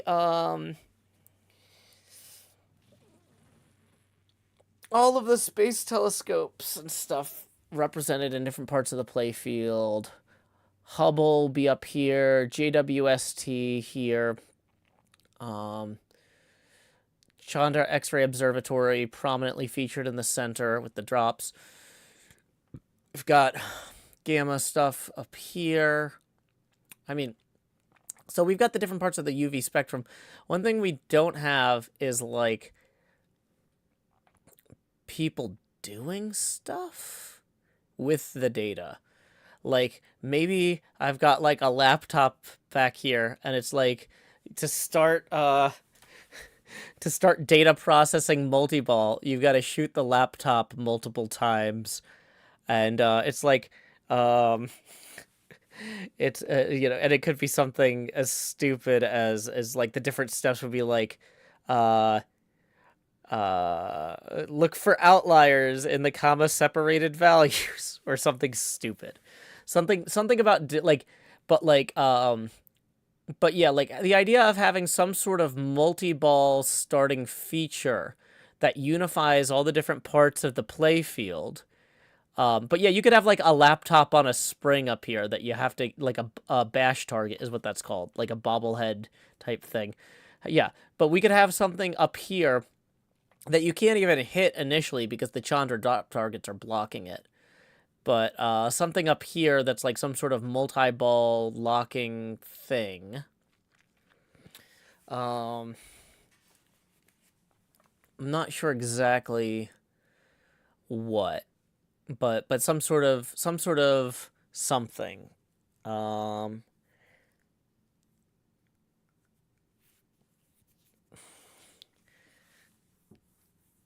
I'm just playing with it.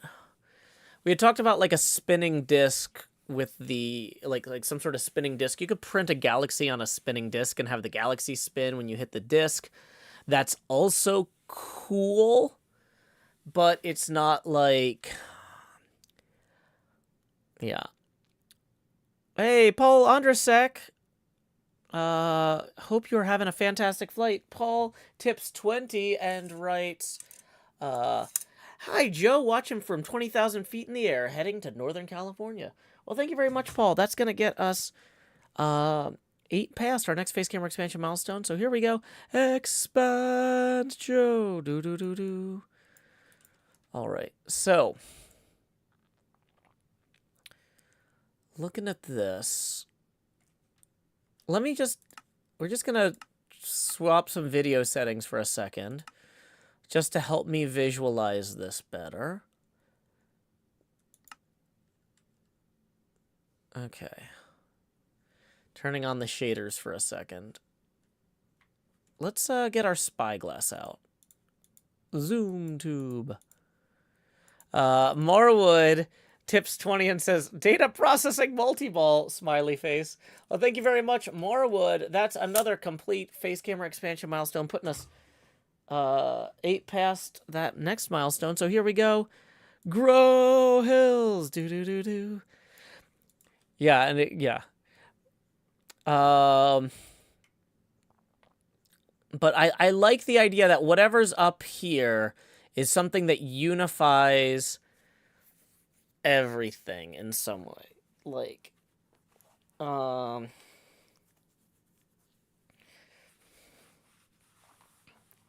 and so, like, Marwood says, thanks for the laugh on this very data processing morning. Yeah, that's the thing. I love the idea of taking, like, one of the most, like, in some ways, getting the data back is the most exciting part. Like, your heart is in your, like, throat when the launch is happening, where it's like, oh my gosh, we spent 10 years, 15 years designing this orbiting telescope, and we're finally launching it. But, like, and like when it launches, it's like, yeah, okay, awesome.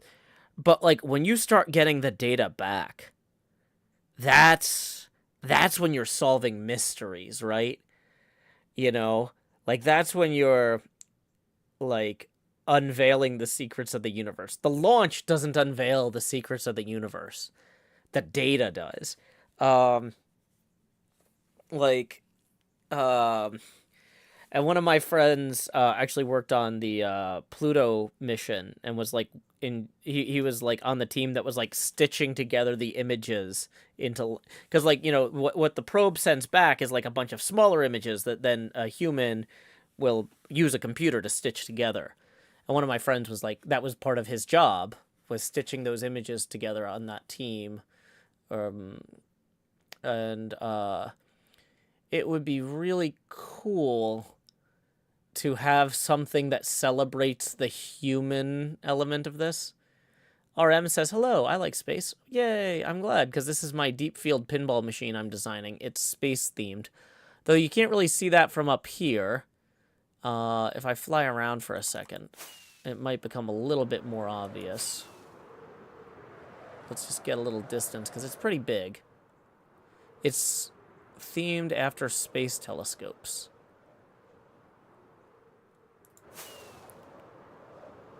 Ferretario says, sounds kind of fun, like a jigsaw puzzle. Well, I mean, they did know what order the images, you know, like the images were sent sequentially, but it's just a matter of like lining up the edges of them to some degree. So it's almost more like wallpaper than a jigsaw puzzle, if that makes sense. But yeah, we've got a fantastic opportunity to do something with this upper right part of the playfield. Having this flipper here gives us a lot of control about the sorts of shots you could hit up that way as well. Craig Sirota says, that looks so good. Ah, thank you, Craig. Yeah, we are just alternating between shaders and not shaders just to kind of keep my brain active and excited as we're looking at this. Upper playfield, lower playfield. This isn't really three-dimensional yet. This is just a sketch. So we know where we're going to basically drill the holes when we start putting the upper level of plywood in. So you see where there's plywood here in the shooter lane? There's actually going to be plywood like that above the whole thing that will be partially painted.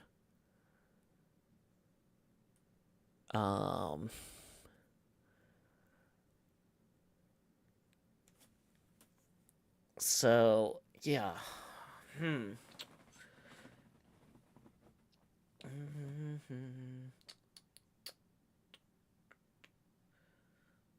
dun, dun, dun, dun, dun, dun, dun. Bum, bum, bum, bum, bum, bum, bum, bum.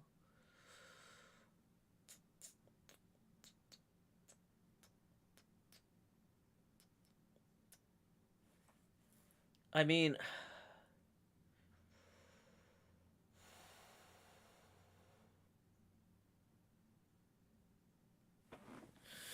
so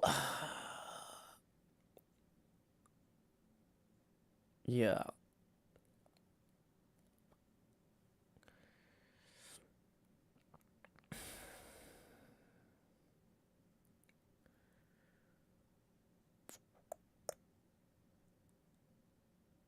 Yeah, there's a lot we could do here. Okay, well, the way the shaders are working, it's getting kind of hard to see. So we're going to switch the shaders back off.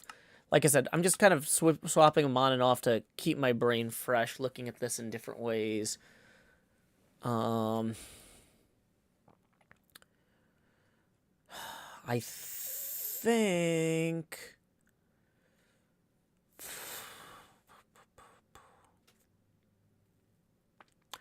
we may end up putting the fourth pop bumper back in, but embedding it in the wall of something the way that this third pop bumper is embedded in the wall there.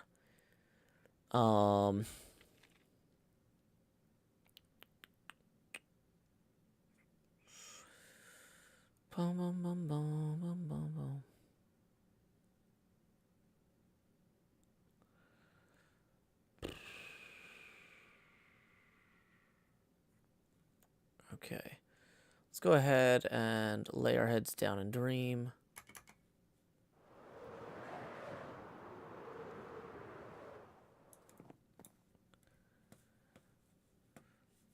Let me just make sure we haven't missed any tips while we're resting. Nope.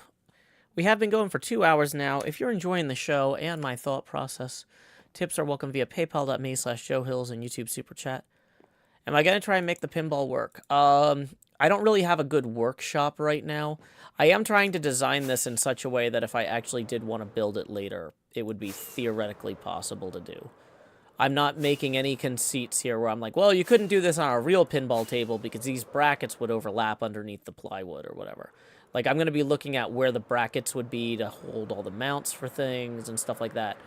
So, in theory, this is a buildable design. I don't have the capacity to build it, but I am keeping that option open. So... I think we need to start just playing with some lines and placing some blocks at this point. So let's get the upper playfield. Let's get some birch leaves in here. Okay. So...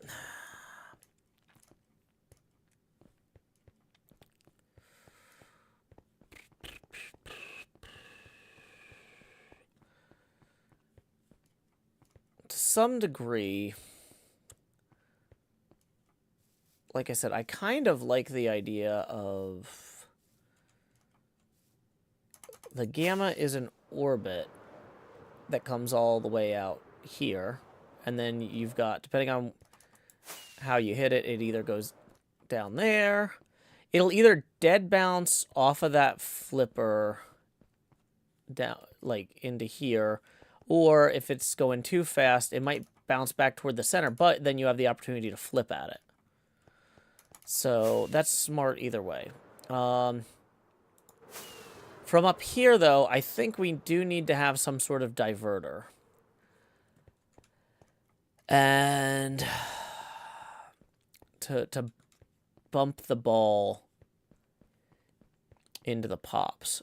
And so there's the question of what that looks like, too.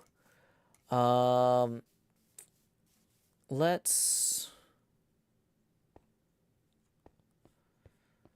just think, though. Okay. So if we want this saucer to kick out up toward whatever is up here, like, we could do something with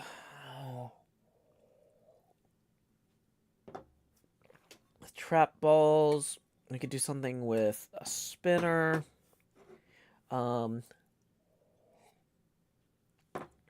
Let's see what the size of a pinball spinning disc. Let's see what the size of that is.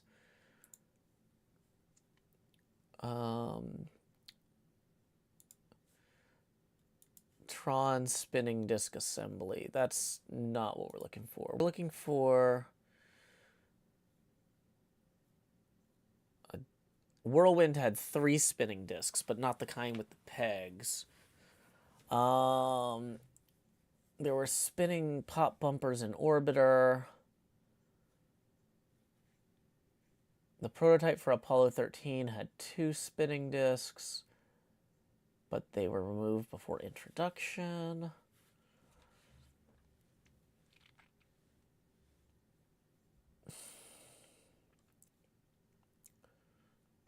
There's the pizza spinning disc in Turtles, spinning disc in WWE.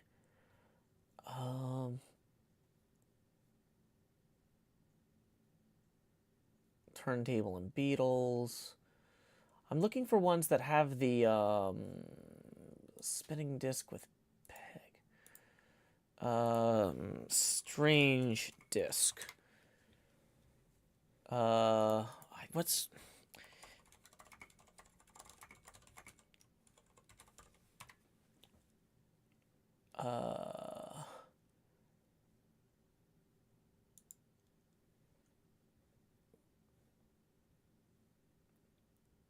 like the Doctor Strange disc. What do they call that? Spinning kinetic sling ring disc. Is that actually what that's called? A spinning kinetic sling disc? No, that's only in promotional materials.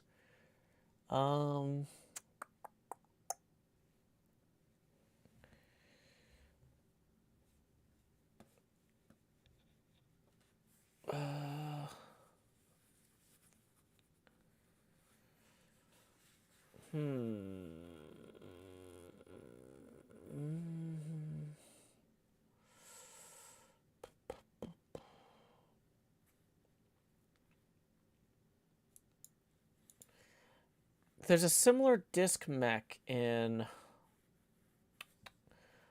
Bond 60th.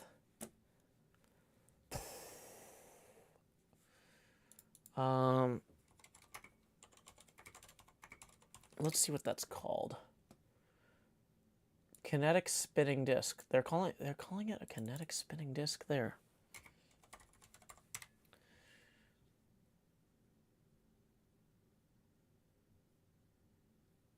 But nobody, in terms of like selling parts,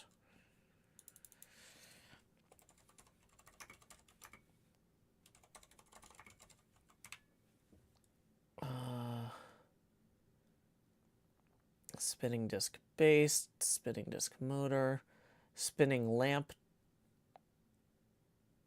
there was the spinning lamp in Tales of the Arabian Nights. Misc playfield parts. Let me just search for spinning, maybe. A spinning disc decal. Okay, if I'm going to be just Googling stuff, we should go back up here so y'all can look at the playfield at least.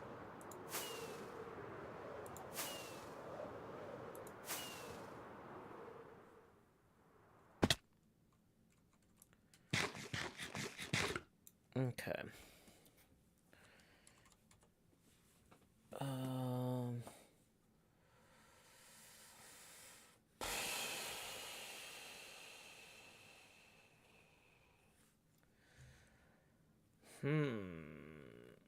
This doesn't look like an easily purchasable part.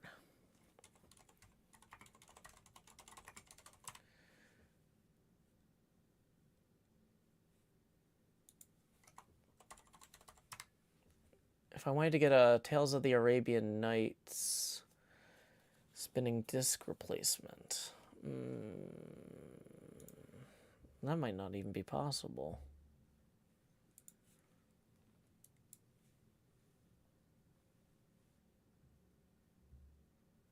Interesting. Jay says, so much progress. Way to go, Joe. Thank you.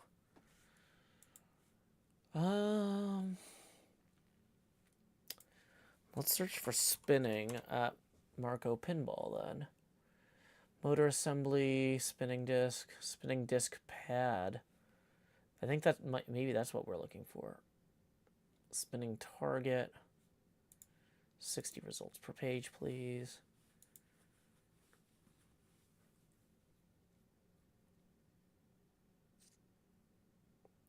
Totan spinning post. Shack spinning disc mat. Flintstones decal for the spinning wheel. NBA Stern spinning disc assembly. No photo available. Boo. Turtles spinning disc assembly. X-Men Elite.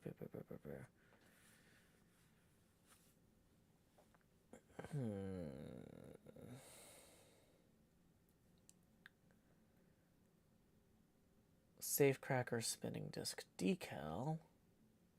Safecracker also had a spinning disc like this.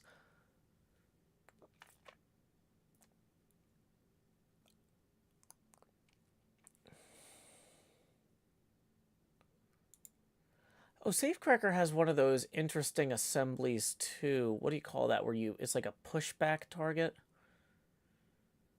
That's something we don't have on here anywhere. No Good Gophers decal disc.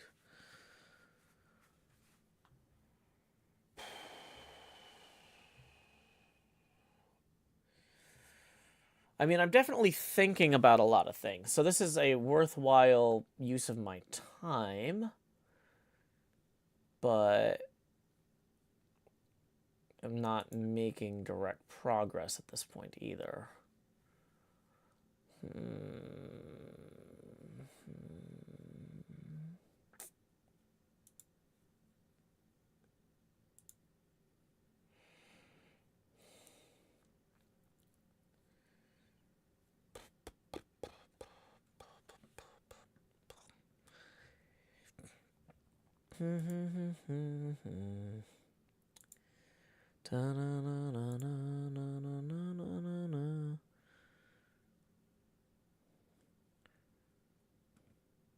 Okay.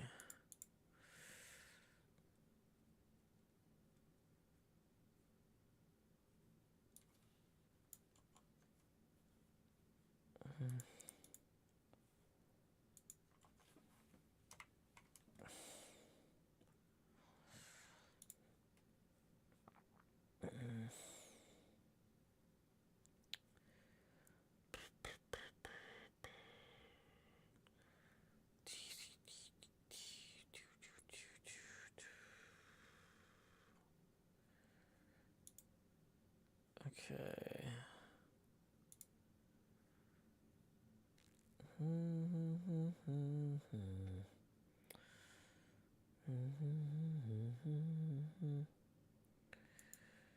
Dun, dun, dun.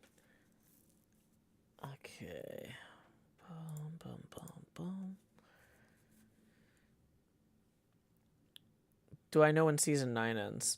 Nope. I have a rough idea that season 10 will start sometime around the beginning of 2024. And so I'm guessing season 10 will start sometime around the beginning of 2024. So season 9 will probably end sometime in a 3-month range around the beginning of 2024 as well. That's so no idea. Like vague, I have a vague idea. The hermits are bad at making plans, and even when we do make plans, we don't always stick with them. So I need to get this far along enough that if all of a sudden everybody's like, you know what, why don't we just restart now? I'm ready. So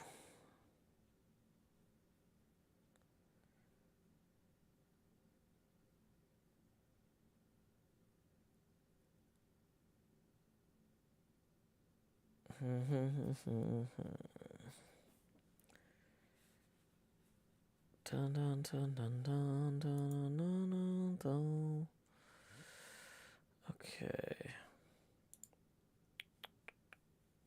Just trying to think about how to best approach this.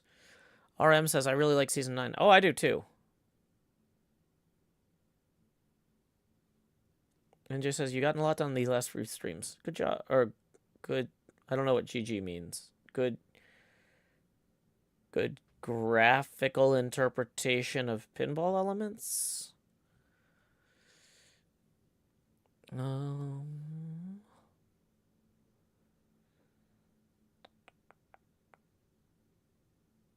Okay.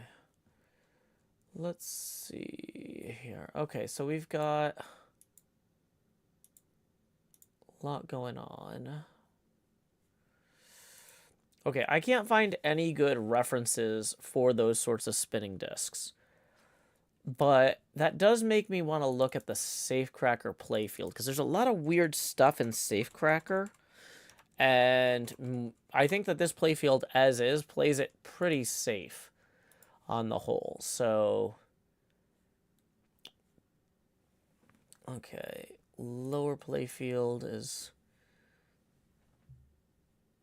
Yeah, so it's got a spinning disc with a peg. I just don't know what that's called. What is the spinning disc on Safecracker called? Pinball. Spinning disc opto interrupter wheel. Okay.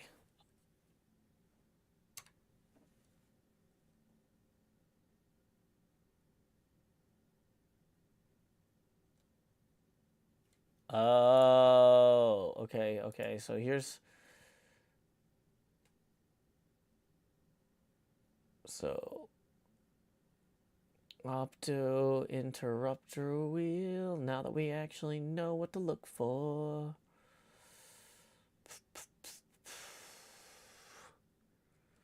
Wheel. Johnny Mnemonic plastic opto interrupter wheel. Okay. Theater of Magic opto interrupter wheel. So where does this go? It goes in the trunk motor assembly. Interesting.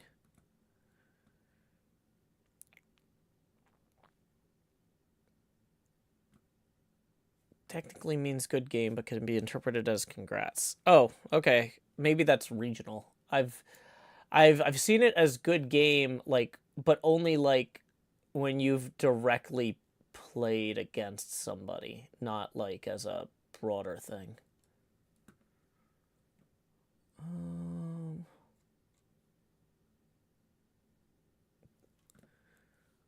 Like if we were in a pinball tournament or a pinball layout design contest and you were competing against me, that would have made more sense to me. But just because something doesn't make sense to me doesn't mean it's not appropriate in other contexts. Let's pull up Safecracker's upper playfield. It's got 3 pops. It's got some drop targets up there. It's got the rollover lanes.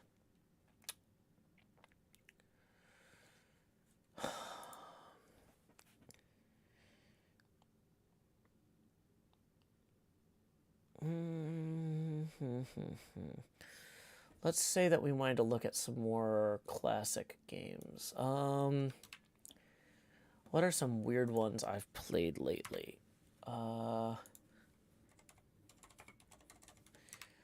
Let's look at Volley by Gottlieb real quick. Upper playfield has 3 rollovers, 3 pop bumpers.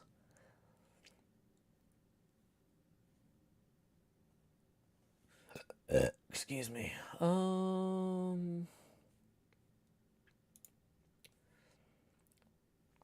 lot of drop. It's got 3 banks of colored drop targets that correspond with the colors that you light when you hit those.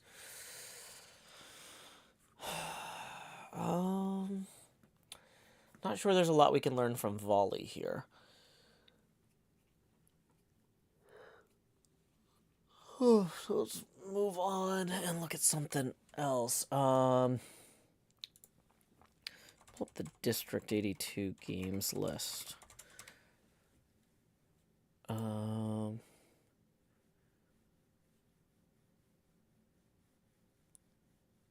Baracora, Black Rose, BMX, Dracula, Champion Pub, Circle Tear, Comet, and Corvette, Cyclone, Deadpool Pro, Demolition Man, Dr. Ho, Dolly Parton, Earthshaker, da-da-da. Okay, so I'm just jumping around, like, trying to think of games that have weird stuff in them.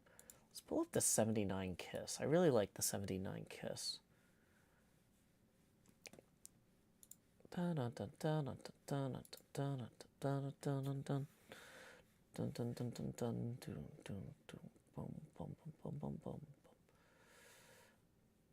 Playfield details.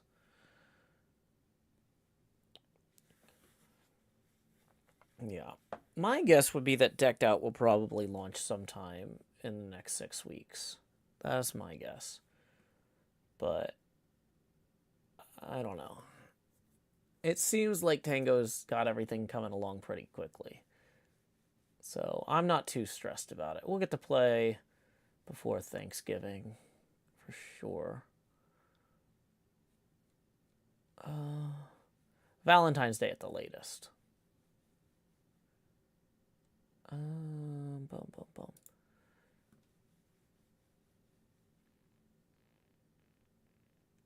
Okay, so spinners. Spinners and pops and posts and boom, boom, boom, boom. Boom, boom. Okay. Let's see. Electronimo. That was a weird one. Let's look at Electronimo's layout. Any upper playfield photos? Yeah, here we go. Electronimo has a spinner that leads into a candy cane. I feel like there's something to having some sort of second spinner up here with the candy cane. I don't know though. I don't have it. It just, people really like spinners on pinball machines. Alpacatastic reports that Tango said on stream yesterday. See, I can't watch the streams because of spoilers. So I'm relying on Alpacatastic here. That if all goes well this week, he'll start playtesting next week. Then at that point, it depends on the bugs he finds. Ah, okay, cool.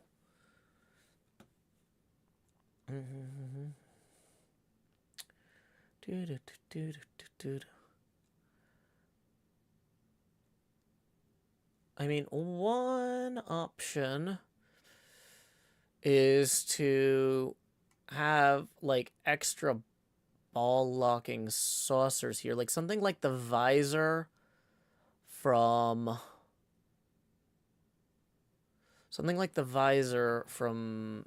Pinbot or Jackbot, where we have two locks up here.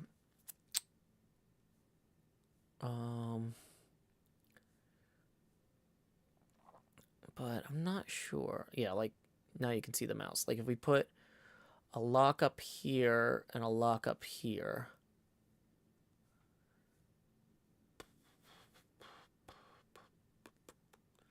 That's not a terrible use of the space, and it does make the shots important. But I almost feel like the locks need to be behind something. And traditionally that would be drop targets, which arguably they are behind drop targets just down here. But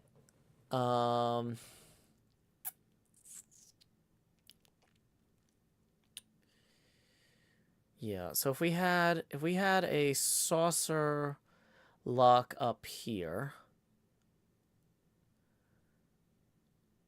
that you had to flip like from this flipper up into. I mean, you could theoretically hit it from down there, although this might be blocking that. So you could try backhanding it up. That'd be hard.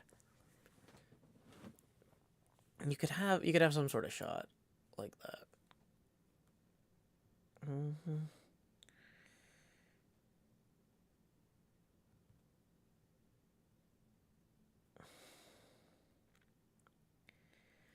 Yeah.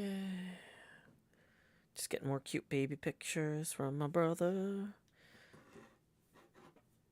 So, seems like the baby's doing well. That's good news.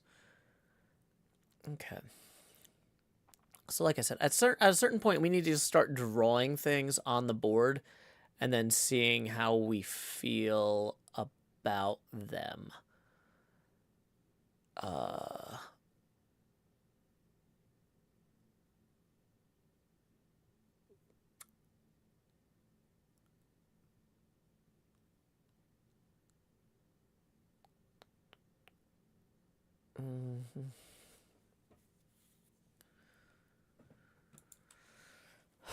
Okay, let's try coming down here real quick.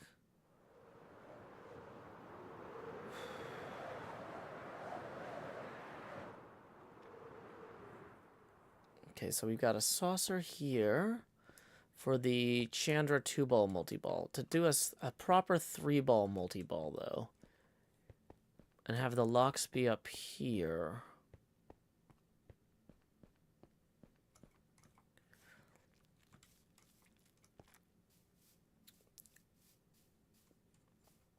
Okay, let's go ahead and widen this out for right now.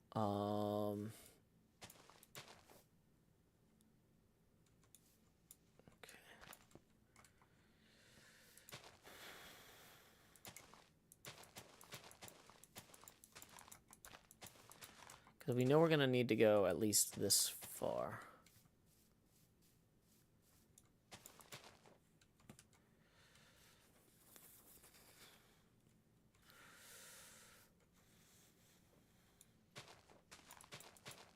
Yeah, okay.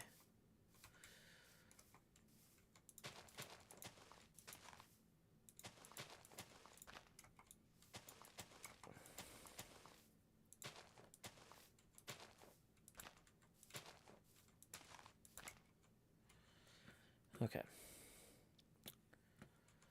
So, upper playfield.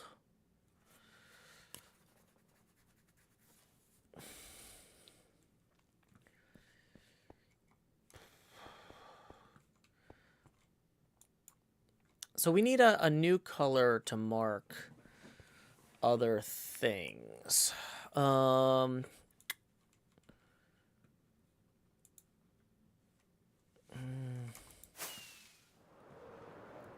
Let's go back in here and see what blocks we have plenty of. I actually kind of liked using the smooth polished andesite slabs. I don't know why I have so many of those, but at some point apparently I thought I needed them. So it kind of feels like using them now wouldn't be a bad idea. Okay, so let's say that back here we wanted to have a saucer for a ball lock.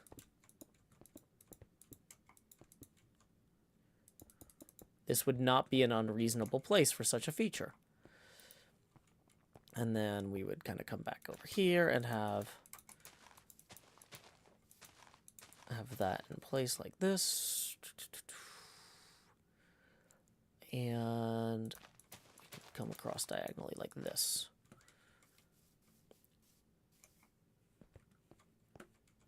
Oops.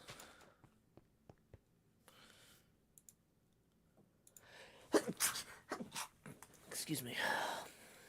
Okay.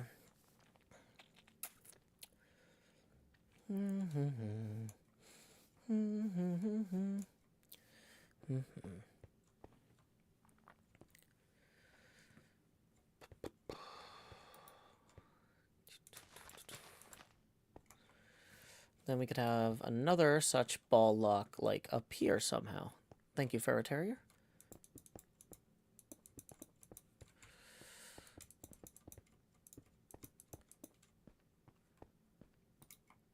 And then that could come down, say, like this.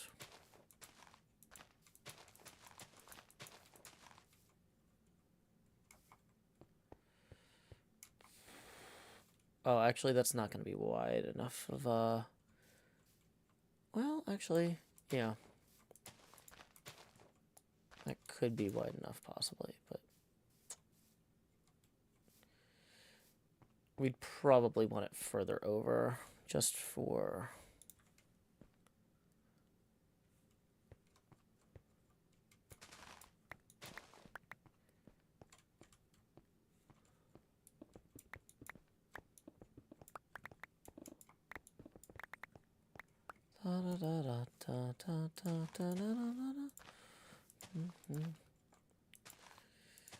Okay, so definitely wouldn't be closer than that. So what we probably end up doing is rounding out the difference here.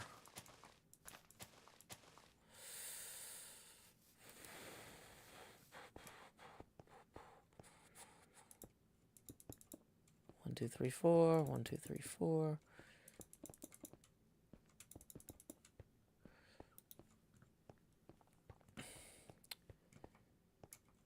Now that means that this does need to come further then.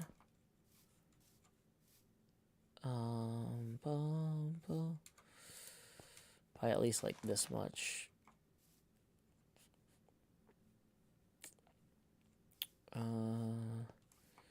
Well, not necessarily. No, because it could come down diagonally too.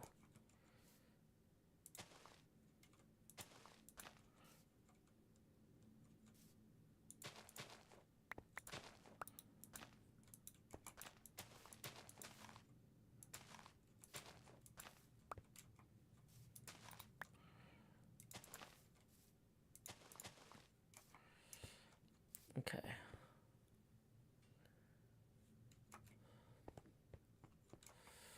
Okay, so then we remove this interior lines a little bit, just to clean this up a little.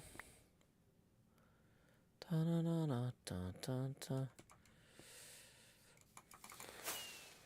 go lay our heads down a dream, since Tango's underground and won't be going to sleep anytime soon.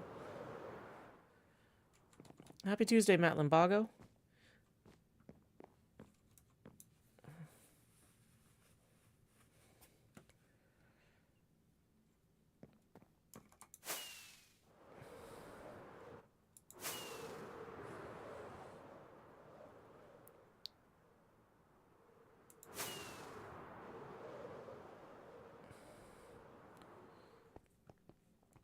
I'm having second thoughts about this bit, too. I'm thinking...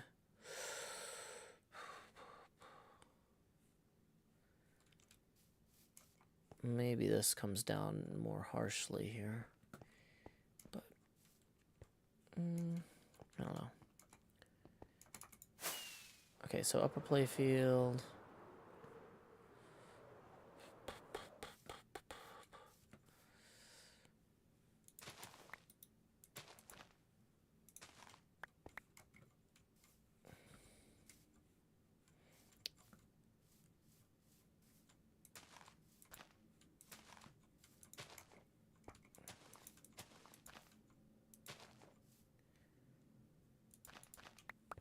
Okay.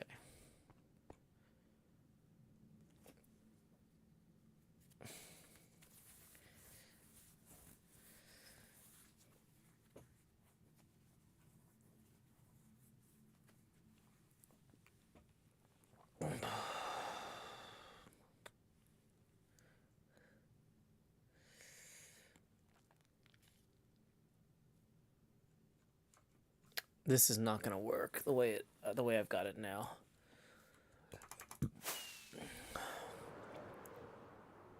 Just the way the ball comes off the flippers.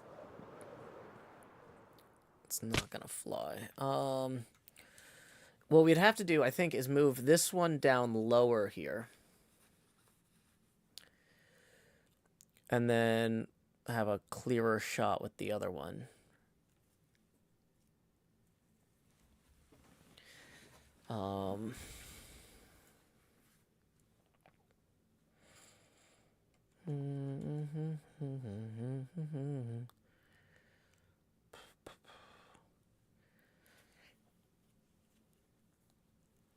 Okay, so... Okay. Eclog says the map view is so cool. Yeah, I put a lot of thought into planning how we were going to do this. Like, I say, not like the playfield, but like, I mean the whole project. The reason I built the project at this scale was so we would have the map view for this. And I think it's paying off.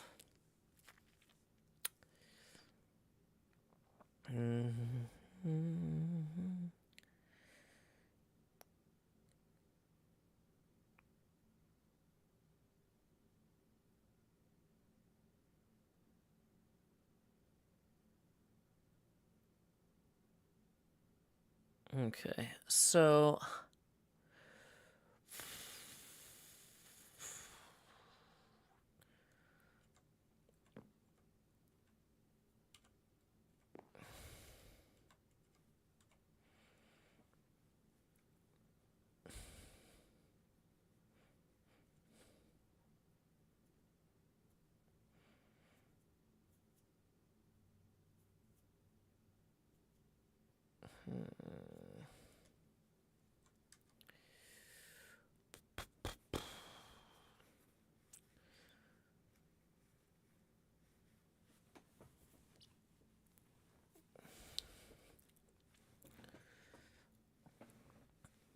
I think if we just establish the core concept that this is going to be some sort of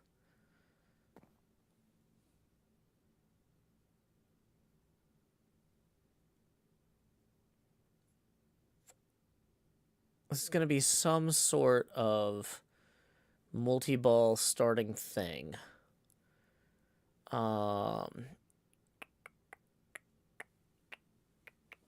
With the idea that there's... You know, I find it a little distasteful to just put drop targets behind drop targets, but drop targets are, like, objectively the single best way to block these, to stop you from...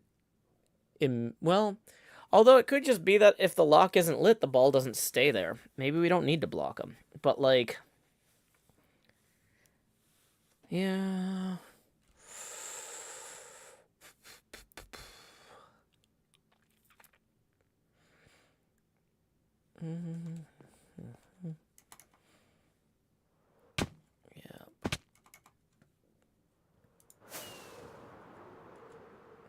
Yeah, you know what? That's it. It's just like, yeah, it'll depend on if the lock is lit.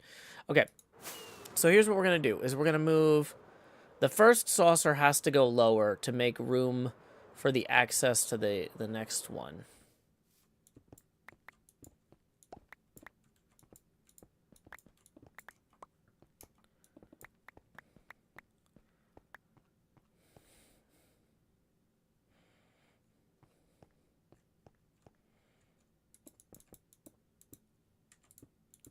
Oops.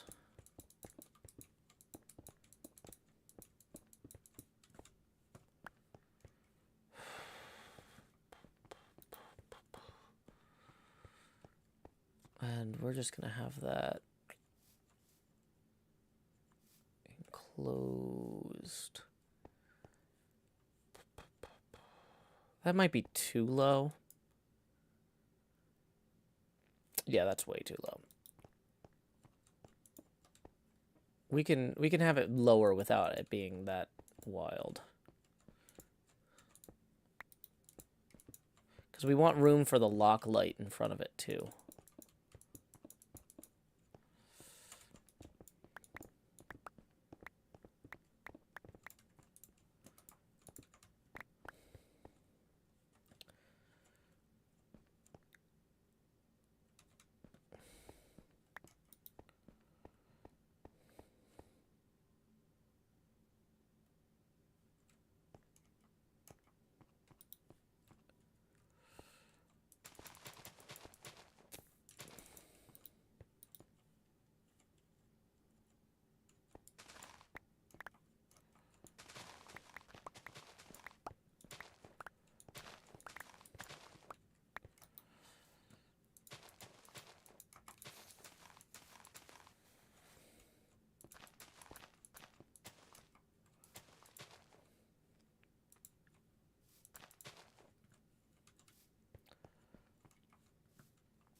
Okay, so then if we have that there, we have more runway then with this.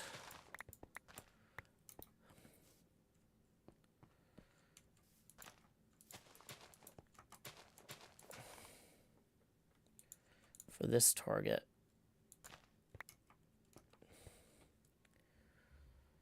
Bum, bum, bum, bum, bum, bum, bum.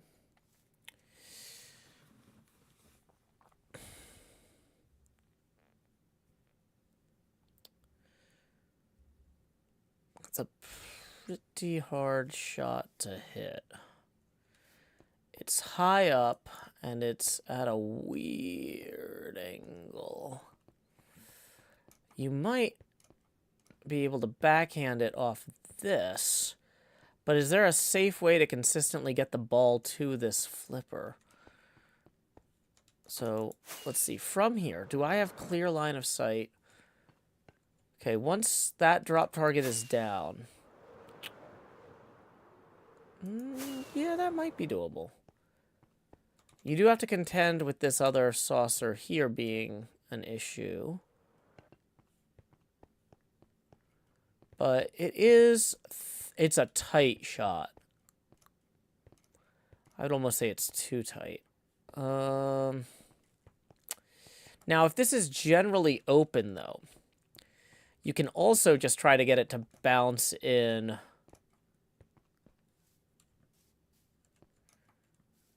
If we have this open to the pops here...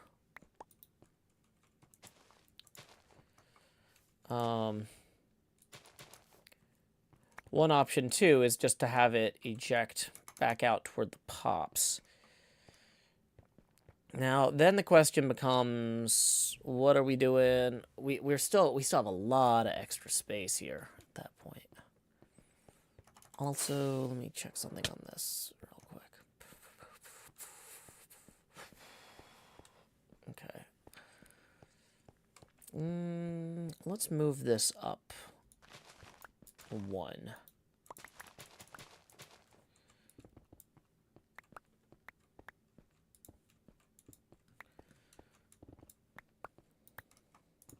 Dang it. That'll make it look less stretched on the map.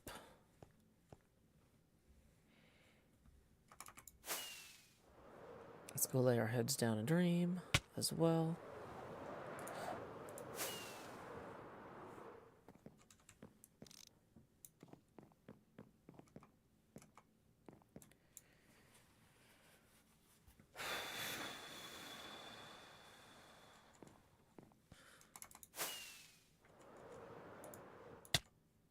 Dang it.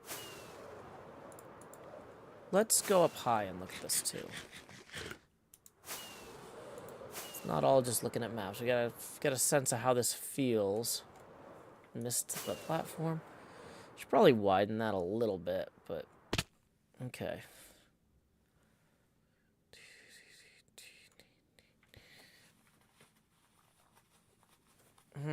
Okay.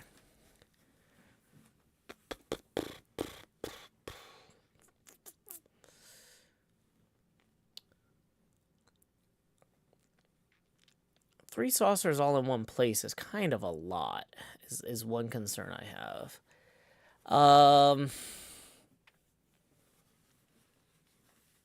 Feels like a lot to me.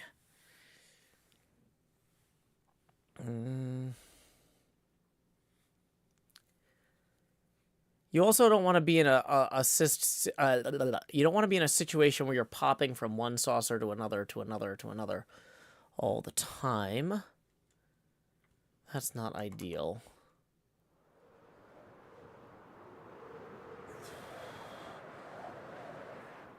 Maybe we don't need 3 locks. We can use the Chandra lock again for the main multi-ball. So I think 2 locks is the appropriate number.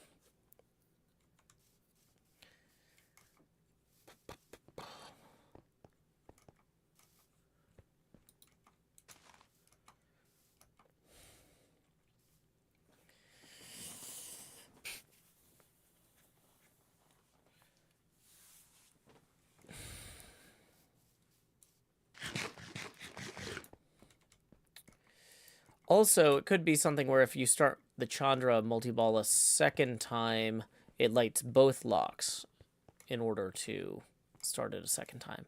Kind of like Groot going to a 4-ball multi-ball in Guardians of the Galaxy. So, this feels right.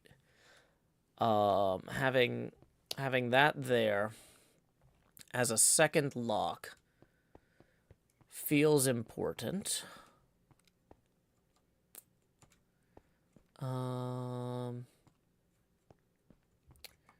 So let's see, from the...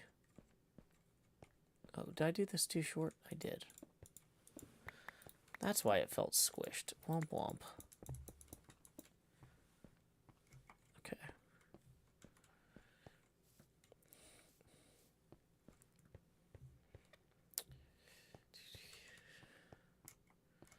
So then the question remains of what to do here. In some ways, additional spinner with a candy cane seems viable.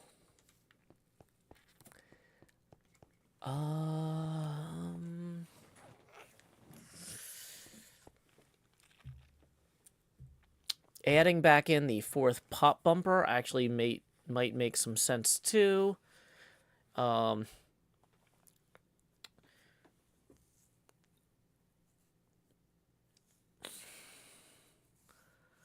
So one problem that we have up here is we don't really have anything for the ball to bounce off of the pops into that we care about.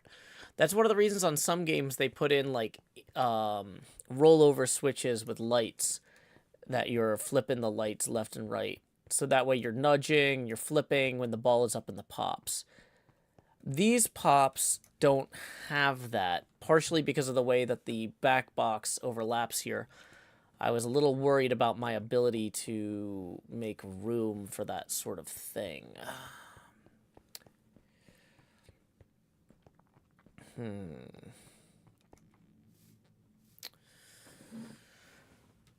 So then we're left wondering... So sometimes you have a bunch of targets that the pops can bounce into, and you can also be nudging and moving, using the machine to, like, mess with those.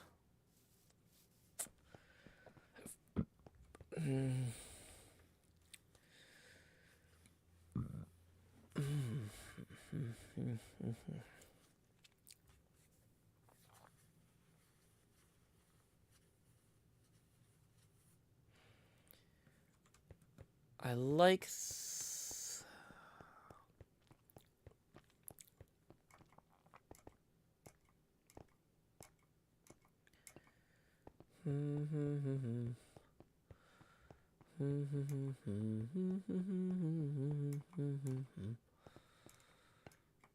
Okay, so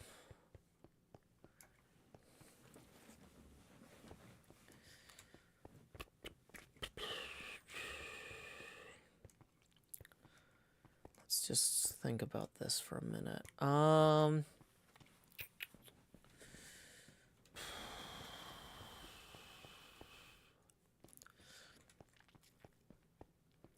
Part of me really wants to make the drop targets 3D right now, because it wouldn't be hard to do and we have the blocks to do it, but it also feels like a waste of time.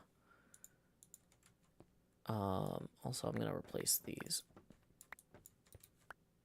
Where's my bones? Bone block. Because then I'd be like, well, now I need to make all of them 3D, and we might still move these. So I'm not saying we're likely to. I'm pretty happy with how we've got this, but I'm not ruling it out either. We might end up having to move something here in some way that I have not sorted out yet.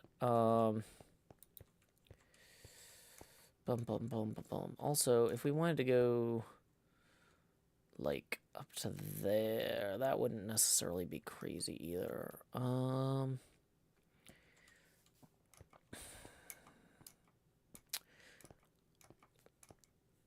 feel like we need something for the pop bumpers to hit, like a bash toy or something. That I like the idea that there's something up here that if you hit it, it lights the locks for the data processing multi-ball. And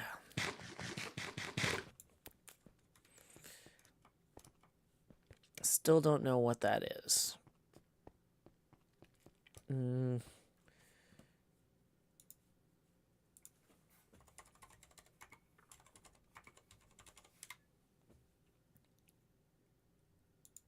Okay.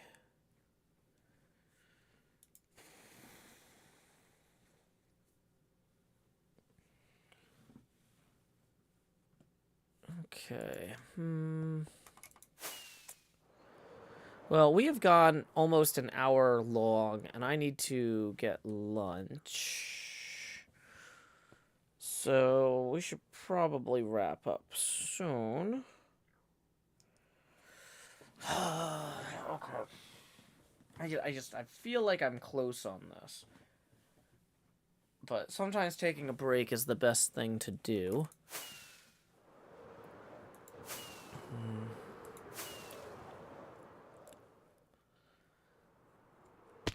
Okay. So let's come up here.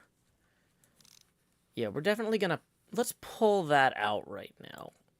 Right in there. Because we definitely aren't gonna keep that.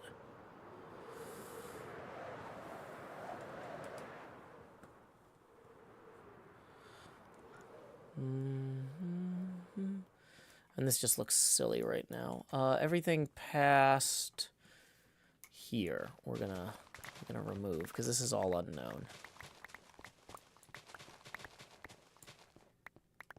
But let's assume we're gonna put something big in here.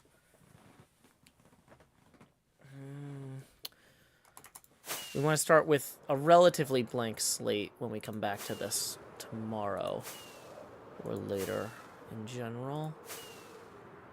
So having lines that are left over from today's experiments, stuff we know we're not going to keep, we need to remove. Dang it! I need to also land.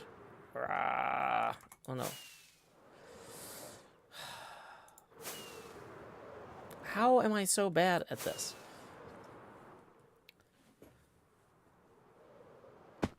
Okay.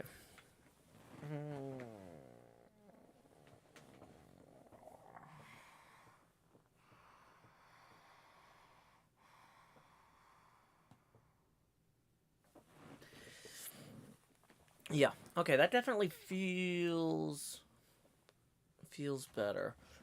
Maybe we add...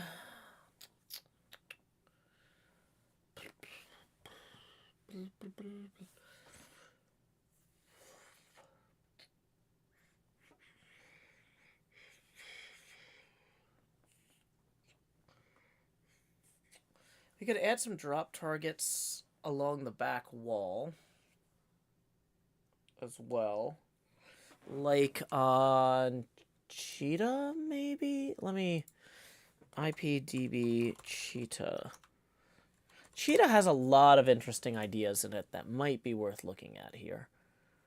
Upper playfield. Upper playfield.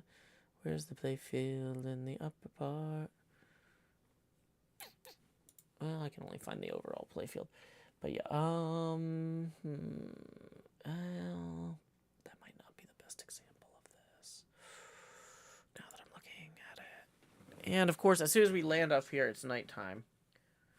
So we can't even see it anyway. Does it help if we switch over to our shaders at night? Probably not, but no. Whoa! Okay. Let's just keep the shader switched over anyway, just for brain clarity. Okay.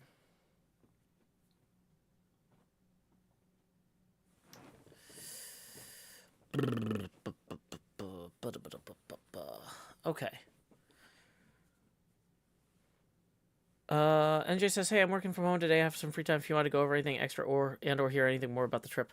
I don't think today is good. I also realized that our summertime schedule of Wednesday mornings at 7:30 doesn't make sense when I gotta get Corinne to school starting this week.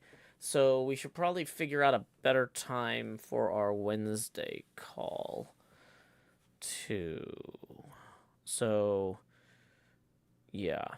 That's a... Yeah, I didn't realize that until, like, late last night. And then I was like, I'll message NJ today about that.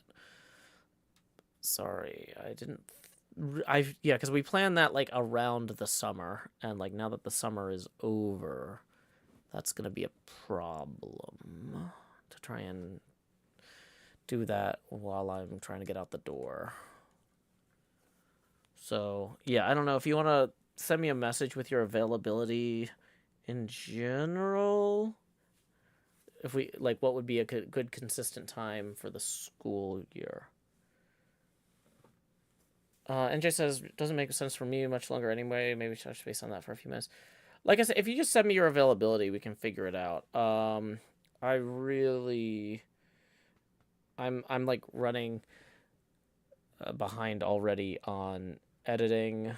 I was trying to get that video out the door, and I haven't, and I also haven't eaten, so today is not great for me.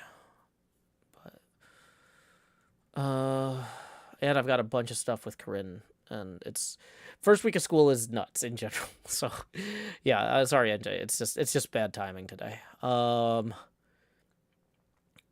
Part of the reason I don't want to end the stream is because I have so much else I have to go do when I'm done. And it's like, I feel like I'm actually making... Yeah, NJ, no, yeah, take all the time you need to look at your calendar. I'm just saying, like, sometime between now and tomorrow morning, I just wanted you to be aware, we can't do the call tomorrow morning, and we can figure out a call, an alternate time for the future. So yeah, I'm not trying to rush you right now. I'm just saying I realized I forgot to send you a message about that, and I needed to send you a message about that sometime in the next 4 or 5 hours, and then I don't expect to hear back from you until whenever. It's not urgent at all. It's just something I wanted on your radar. Okay. Yeah, okay, I definitely like this unlocking the second shot there.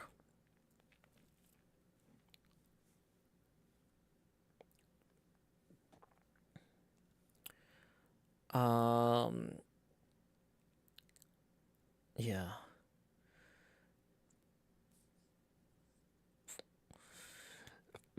Might be something goes up here.